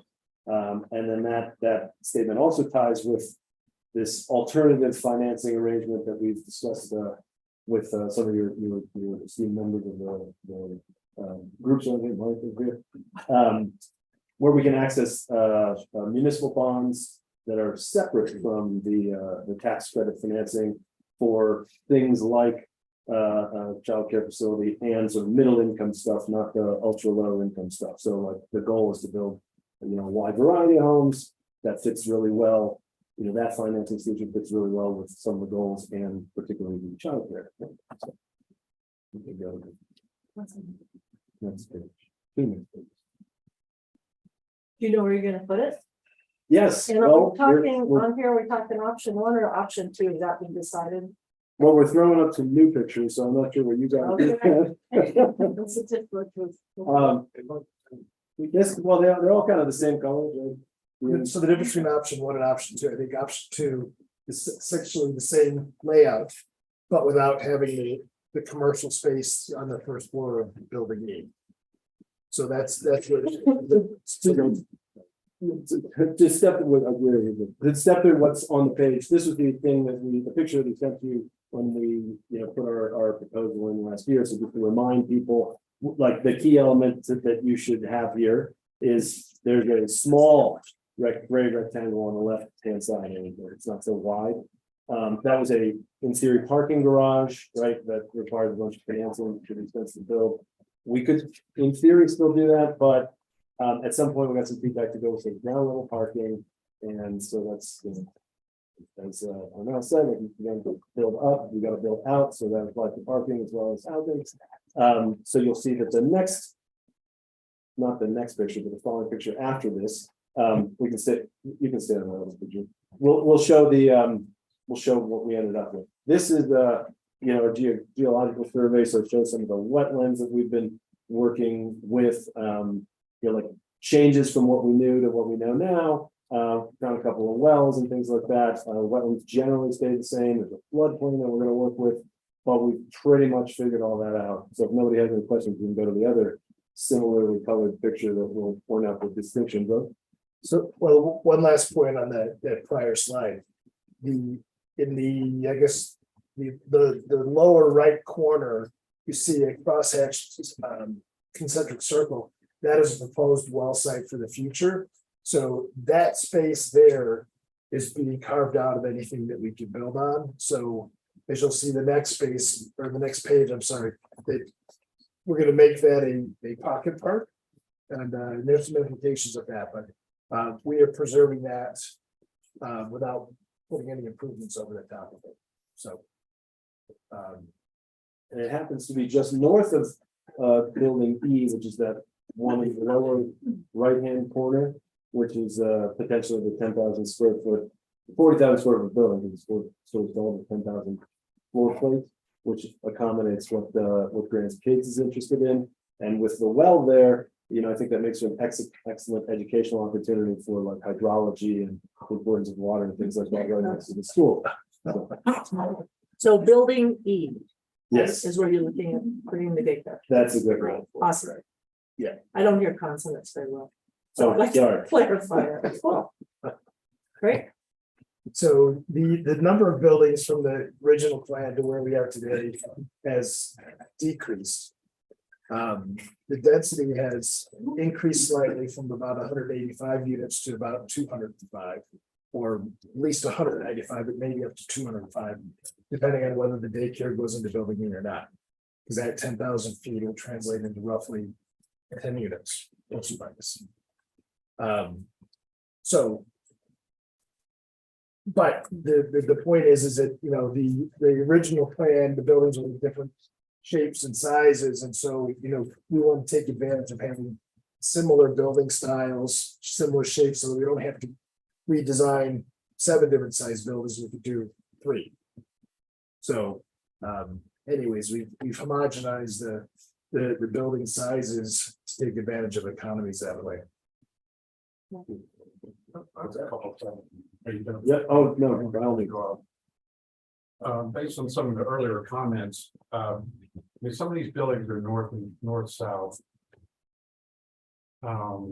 And they're gonna be blocking, what's the height of, are they gonna be 45 or 55 feet? 55. So that's gonna block the views, everyone behind them. Is there any way you can rotate them so they're more east-west, so there's not gonna, you know, completely block people's view? So I think the short answer is we've actually done both. Of the 5 that we have there, 3 of them are east-west and 2 of them are north-south. Right. But there isn't really any. And the townhomes too. Right, well, the townhouses are gonna be much lower, they're gonna be 45 feet or less, because they're only gonna be 3 stories max, as opposed to 4. And so there's really no, you know, views or residential, it's across US 40 from it today. So that shouldn't provide a barrier to a visual plane. I'm just thinking of the ones that are east of the development. It's not maybe sort of as bad as it sounds on the headline, 55 right in my backyard. I mean, if you, it's kind of hard to see because it's grayed out, but you know, sort of east of the townhomes, there's one of these buildings at One Rivers. Thank you. Yes. Not sure you read it yet. So the townhome's a little bit lower, and you'll be able to see across that. The other buildings are a little bit, you know, sort of like move north on the north end of the building E, which will look out over that pocket park. So, I mean, we could. They'll be lucky. I'm sure we can explore tweaks to it, but I'm not sure that like we could, for instance, turn the large building, building C, like, you know, fully. The idea is that service lot could eventually have a parking garage on it, we want to get to. Well, that's another question around the parking, because all that parking dedicated to Victoria Village, it seems like a lot of parking, and I would, it seems like you've got a really tiny little park and you've got a lot of asphalt there. It seems like I would, if it was up to me, I would put a bigger park in and put less pavement, like parking. So they have a rather large conservation easement, so that conservation easement, that's a big wetland. Well, no, I'm not saying available put it there, I'm saying Park for recreation. it looks like there's a lot of parking on the north side and then also the south side, and is there any way to Need that much parking, like this, like this. Yeah, Okay. that's sticking with our current code. Correct, that's part. In the conservation easement, can you put a park there or some use? Seems like there's a lot of asphalt here and not much green space. And part of that is just because the conservation is what it is, you can't build into it. Right. And, you know, as it stands, we have an 11.3 acre site that we're losing 4 acres plus for conservation easement. So, you know, the goal, I guess, and I defer to you on that, like, the idea is to optimize the amount of affordable housing that we can build there. And so by losing 40% of the site, that we can't do anything with anyways, we need to maximize what we can do with the rest of it to achieve the objective overall of building affordable housing. And so that's, we covered, you compare that with what the code requires from a parking standpoint. By default, the rest of it has to have a lot of parking on it Right. to accommodate the number of. Okay, I just wanted to bring that up, and if you consider that, and my understanding of conservation easement, you can probably correct me on this, but there are some things you can do, it's not wet. Okay.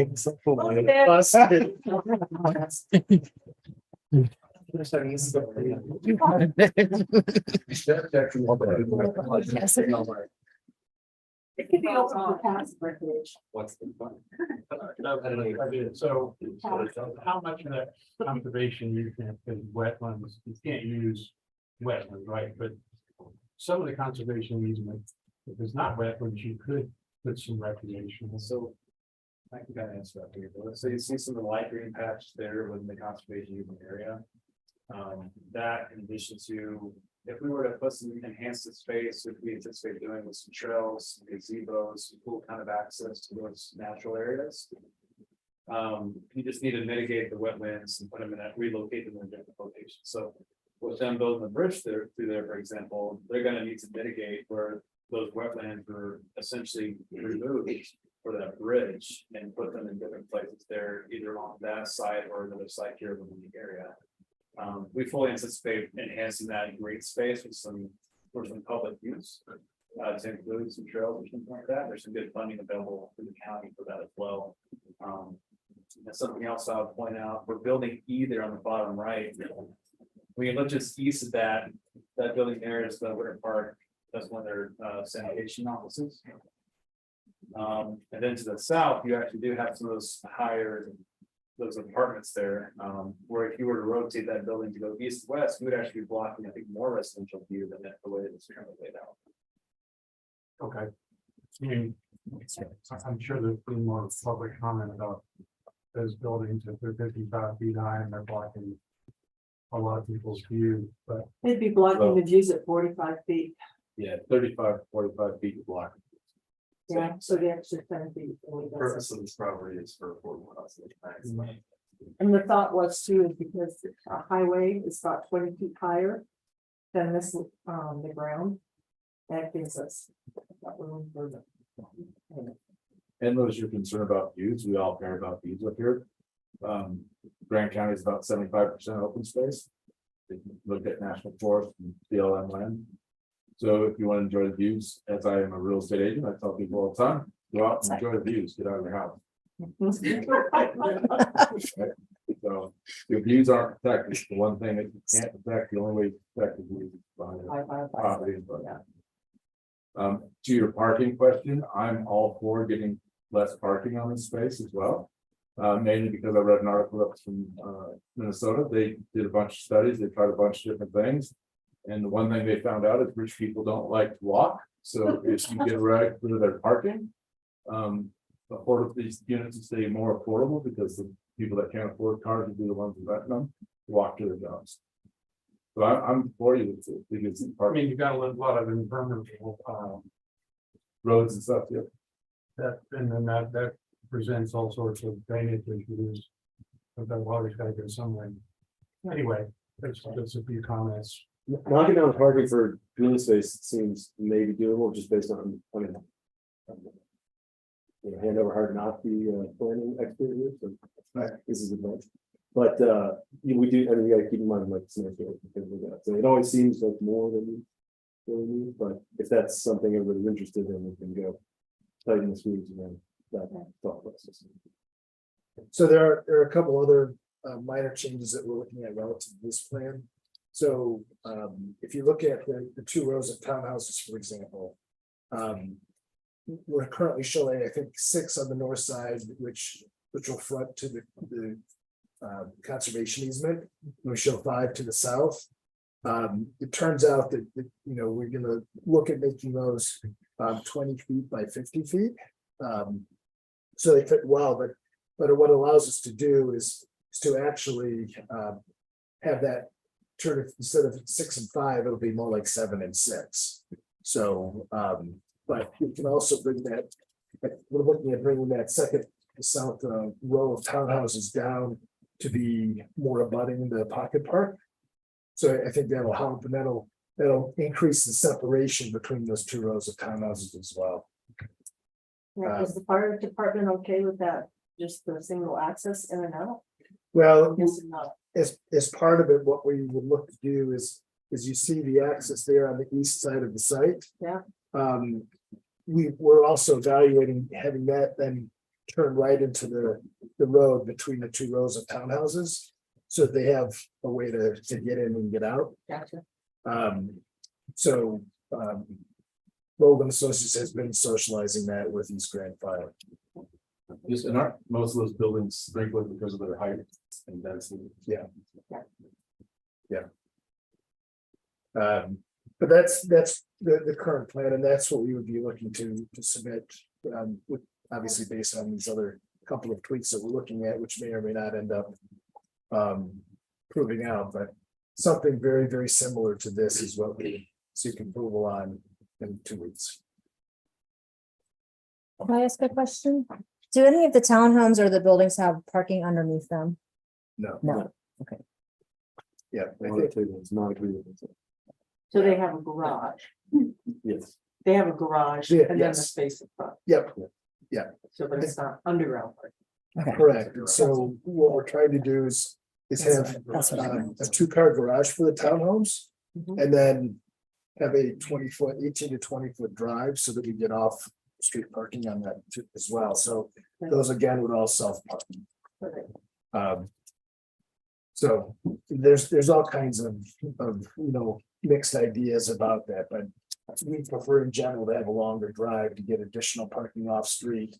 And it provides additional visibility for people backing out of their garage and not just backing straight into the street before they can see if there's a car coming down the street. So we think it's increased safety wise by doing it that way.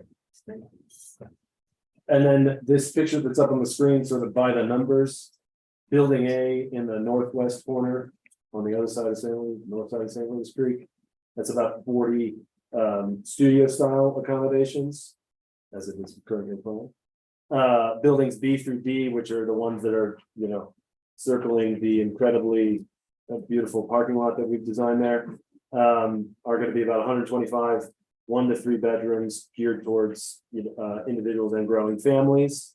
Those are our target, both a portion of the north building and those other core buildings, we want to call them that, our target LIHTC, low income financed buildings. So those will be affordable as the capital A. And then in building D on the lower left hand corner, you can see, or to keep with the compass rose southwest, you can see that we have a little bit of commercial space there. So maybe it'll be a coffee shop or a bodega or whatever wants to fly tackle shop. Then on, as we sort of discussed at length already, building E over there, which is all red because the bottom floor is all commercial, is targeted to be childcare, and then 3 levels of middle income 1 to 3 bedroom type housing. And then you got the townhomes that are in the like beige. There is an entrance in Park Avenue. Is there an entrance in from Park Avenue? Yes. I'm not sure. There looked like a tree in the middle of the road. How big is that pocket park? Well, there should be a couple of concentric circles on there that you can see. The inner one is a 50-foot radius and the other one is 100 feet. So it's roughly, roughly 60 by 60, 3,600 square feet, thereabouts, 3,700 square feet, something like that. What's on the east side of that? Is that parking? Yes. Okay. Yeah. And so the off of Park Avenue, we would have that north-south connector that goes from Park Avenue to County Road 8. And so that's the main in and out for the community.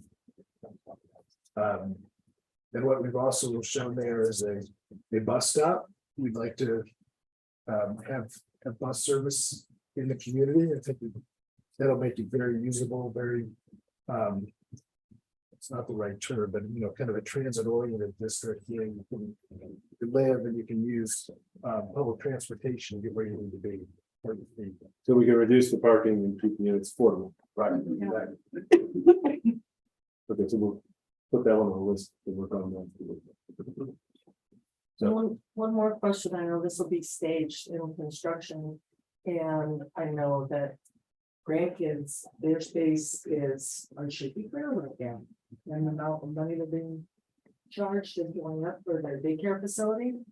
So can building E be put on the priority list for construction? But you said it's the middle income versus the lower.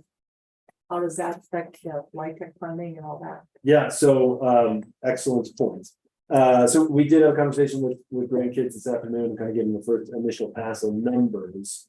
That is a municipal bond finance project, so there's equal amount of challenges figuring out how to do that right as well, but there's not a timeline like there is with LIHTC.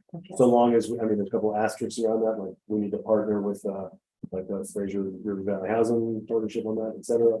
But that seems like that'll be something that is achievable.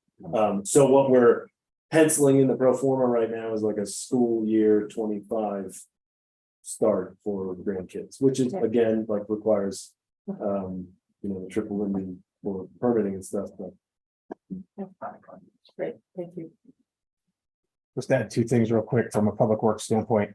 The Pocket Park has the potential to have a well house on it. So the whole reason it exists is for a well to provide water, to actually get water to Victoria Village. So it wouldn't be the full 50 by 70 what's shown on there. There's potential for a well house.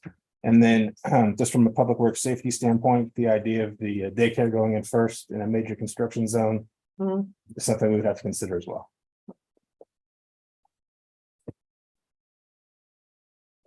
executable. Keep those children. One of the incentives for that childcare to facilitate childcare for that site. If you build it first, you can get booked up by other families versus once the buildings are built out and people move in there with families and you're already booked out for the childcare, it could be challenging. Just a thought. Every year, I guess that changes. I guess kids keep getting older, but Yeah, there's nothing easy about that. Well, I encourage you to tour grandkids around pickup time to form your own view. That's down the road. It's only slightly worse than my house. Yeah. Okay, thank you. Any We're public? excited about the day here. Yeah, go ahead. Come up. You gotta come up, use my. Okay. Nobody gets that. All right, I have to access getting on the Highway 40 down Park Avenue. I think some of you know that live in this town. You have a post office right there in the corner. If you ever watch people come in and out of the post office, it's insane. So we're gonna add all this traffic coming, I guess, off Park and County Road 8. You got your hands full on safety and road rage, because when everybody's lined up 20 deep on weekends, summer's bad. You guys know what traffic is up here in the winter. It's busy. You're gonna have issues. So I hope that gets addressed big time for those people. I don't know if you guys have even addressed, or you can have another entrance off Highway 40 between Park and there. It'll be evaluated. Yeah, okay, it should be. And then I start doing construction, what do you need, Park Avenue, 8, both? Can you start? Yeah, Both, yeah, I hope so. Yeah, but you're gonna have a heck of an issue with that, so just be aware of it. Thank you. Thank you. I know everyone's gonna work. Thank you. Anybody else? Yep, you can come up, introduce yourself, let us know that live in the town of Fraser in 3 minutes. Hi, all. I'm Ashley Bobo. I'm the executive director for Grandkids Learning Center. I think most of you guys are pretty familiar with me at this point. One of our locations is right behind us here in Town Hall. The other one is in Wapiti Meadows. And we are super excited to be in conversations and connection with Victoria Village to grow our capacity for childcare in Greene County. We are underserved by a long shot. And this has been part of our mission for over a year now, which you guys have been helping try to facilitate. And we just have been so fortunate to be working with the town of Fraser and Todd and Matt so far, and think that this could be a really great, quick the quickest solution we can find for. For phase one. For phase one, this is truly this would be phase one for us. And I do have to give a shout out to Matt. It's his birthday today. So happy birthday, Matt. That he is 25 here. is looking good. Yeah, He's here, celebrating with all of us, doing all this hard work. And, you know, it is early stages. There's a lot to go through.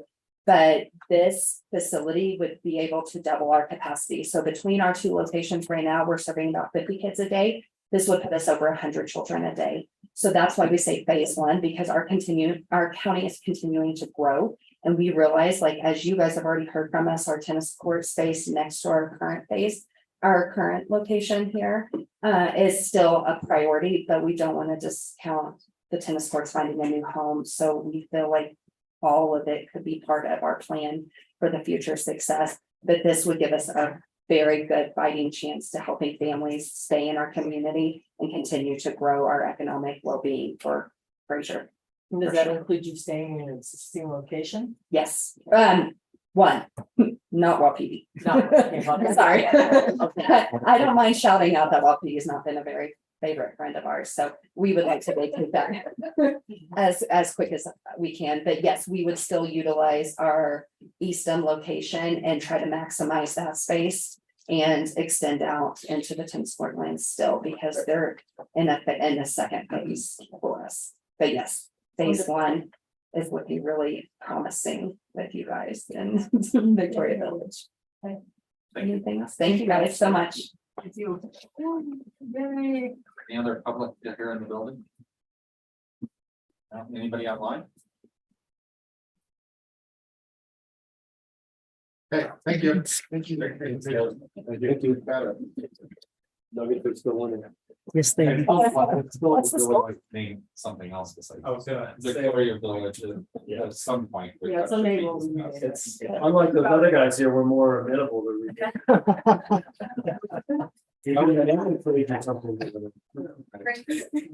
Something Fraser. Okay. So, we are now, we still have a pretty long meeting ahead of us. We got an executive session, so. We have 3 updates, and it's 9, 2 minutes on each one. That's all. Okay. 2 minutes on both. Let's go. Good evening, board. Just want to give you an update on our 2 capital projects. First one is the fire replacement. We have a community engagement meeting tomorrow from 4 to 6 at the church, just to let everybody see the some of the project that's going on. Construction and mobilization is supposed to start on June 19th with a road closure for Byers Street. Temporary water supply should, they're hoping to have that installed by the 26th and then have that in place through early August. And Byers repaved and reopened by September. So the road has to be closed, to dig it all up and provide proper temporary water service. We are asking everybody on Byers and the surrounding streets to be cognizant of the fact they have to use the alleys to access. So we're asking those on Eisenhower and Mill to be accommodating to those that live on Byers that can't access their house. So again, the outreach meeting is tomorrow from 4 to 6. Meet with all of the residents and ask any questions, offer up the slip program if they want to replace their line, because we're only replacing from the water main to the curb stop. And the curb stop on is still their responsibility. So far, I think there's interest from 5 properties. The second project is the sanitary sewer upgrade project. That is scheduled to mobilize on the 26th. The bore is supposed to start on the 5th. So after 4th of July, they'll start the 2 bore pits. They hope to have the Leonard asphalt repair done by 13th of July. So they're going to start there, get the work done around that manhole to get that road open. So there's no concerns there. The Highway 40 closure will not begin until after Labor Day. So it'll be after the holiday. We have a phone call tomorrow with CDOT regarding some of their questions on the detour plan and what that's going to look like. But we do have the Union Pacific Railroad permit is in hand and we have signed it and shrink to check in. So we're moving forward. And that is projected to be finished by mid-October. So both projects are scheduled to start this month and then move on through the summer and the fall. Where do Byers Avenue residents park? Yeah. In your backyard? Backyards. I have a spot, I'm just asking. Yeah, so I mean, I was just wondering where would. Yeah, so it's gonna be in the alley. I think it's been in both. I think it was in the last letter that went out and then the. So we'll be able to drive to the alley then, because it's park like that. The UPS deliveries. Individuals, they might consider. They're gonna, we don't need to. Yeah, Hey, that's just not there. Yeah, they're gonna figure out how to get to the house. One last thing, we do plan on doing the same sort of outreach that we did for buyers on the sewer line. But we're waiting on CDOT. We don't want to put out a detour and information and have CDOT change it. So that we have to go back to everybody a second time and confuse everybody. Thank you, Paul. All right. Okay. Did I make it to Wednesday. Their birthday present. Yes. So, per everybody, per the board's request, I have created a page on our website, with all of our boards and commissions, a JFOC page. That has a link to the other districts' websites, also gives a little information. And, on our agenda page, when we push out the agendas for the boards and the committees, we will also push out the JFOC agendas and packets through there also. We'll talk with the committee. We might continue to provide those packet information to the individuals on the committees as we have been doing always. But we'll allow people that from the public to sign up for those notifications also to get those notifications for those packets. And then also on our records page that was newly created, I do have another JFOC button on there where you can access all of the previous packets and minutes and agendas and so forth. That's it. Thank you. Any other updates?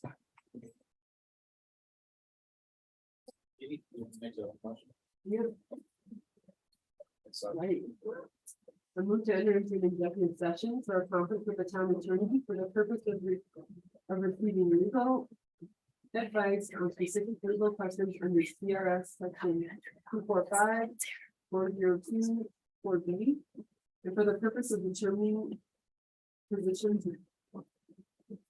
relative to matters that may be subject to negotiations, developing strategy for negotiation, and or instructing negotiations under CRS section 46402 4P regarding litigation, including town attorney Kent Whitmer and Tom Williams and Michael Rock.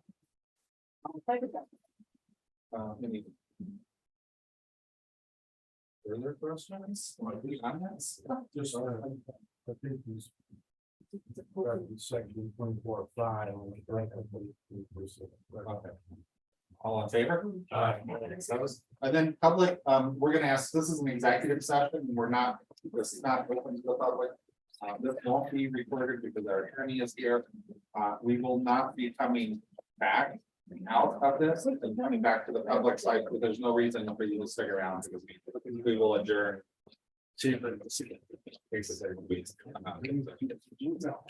Everybody that's online. Have a great night.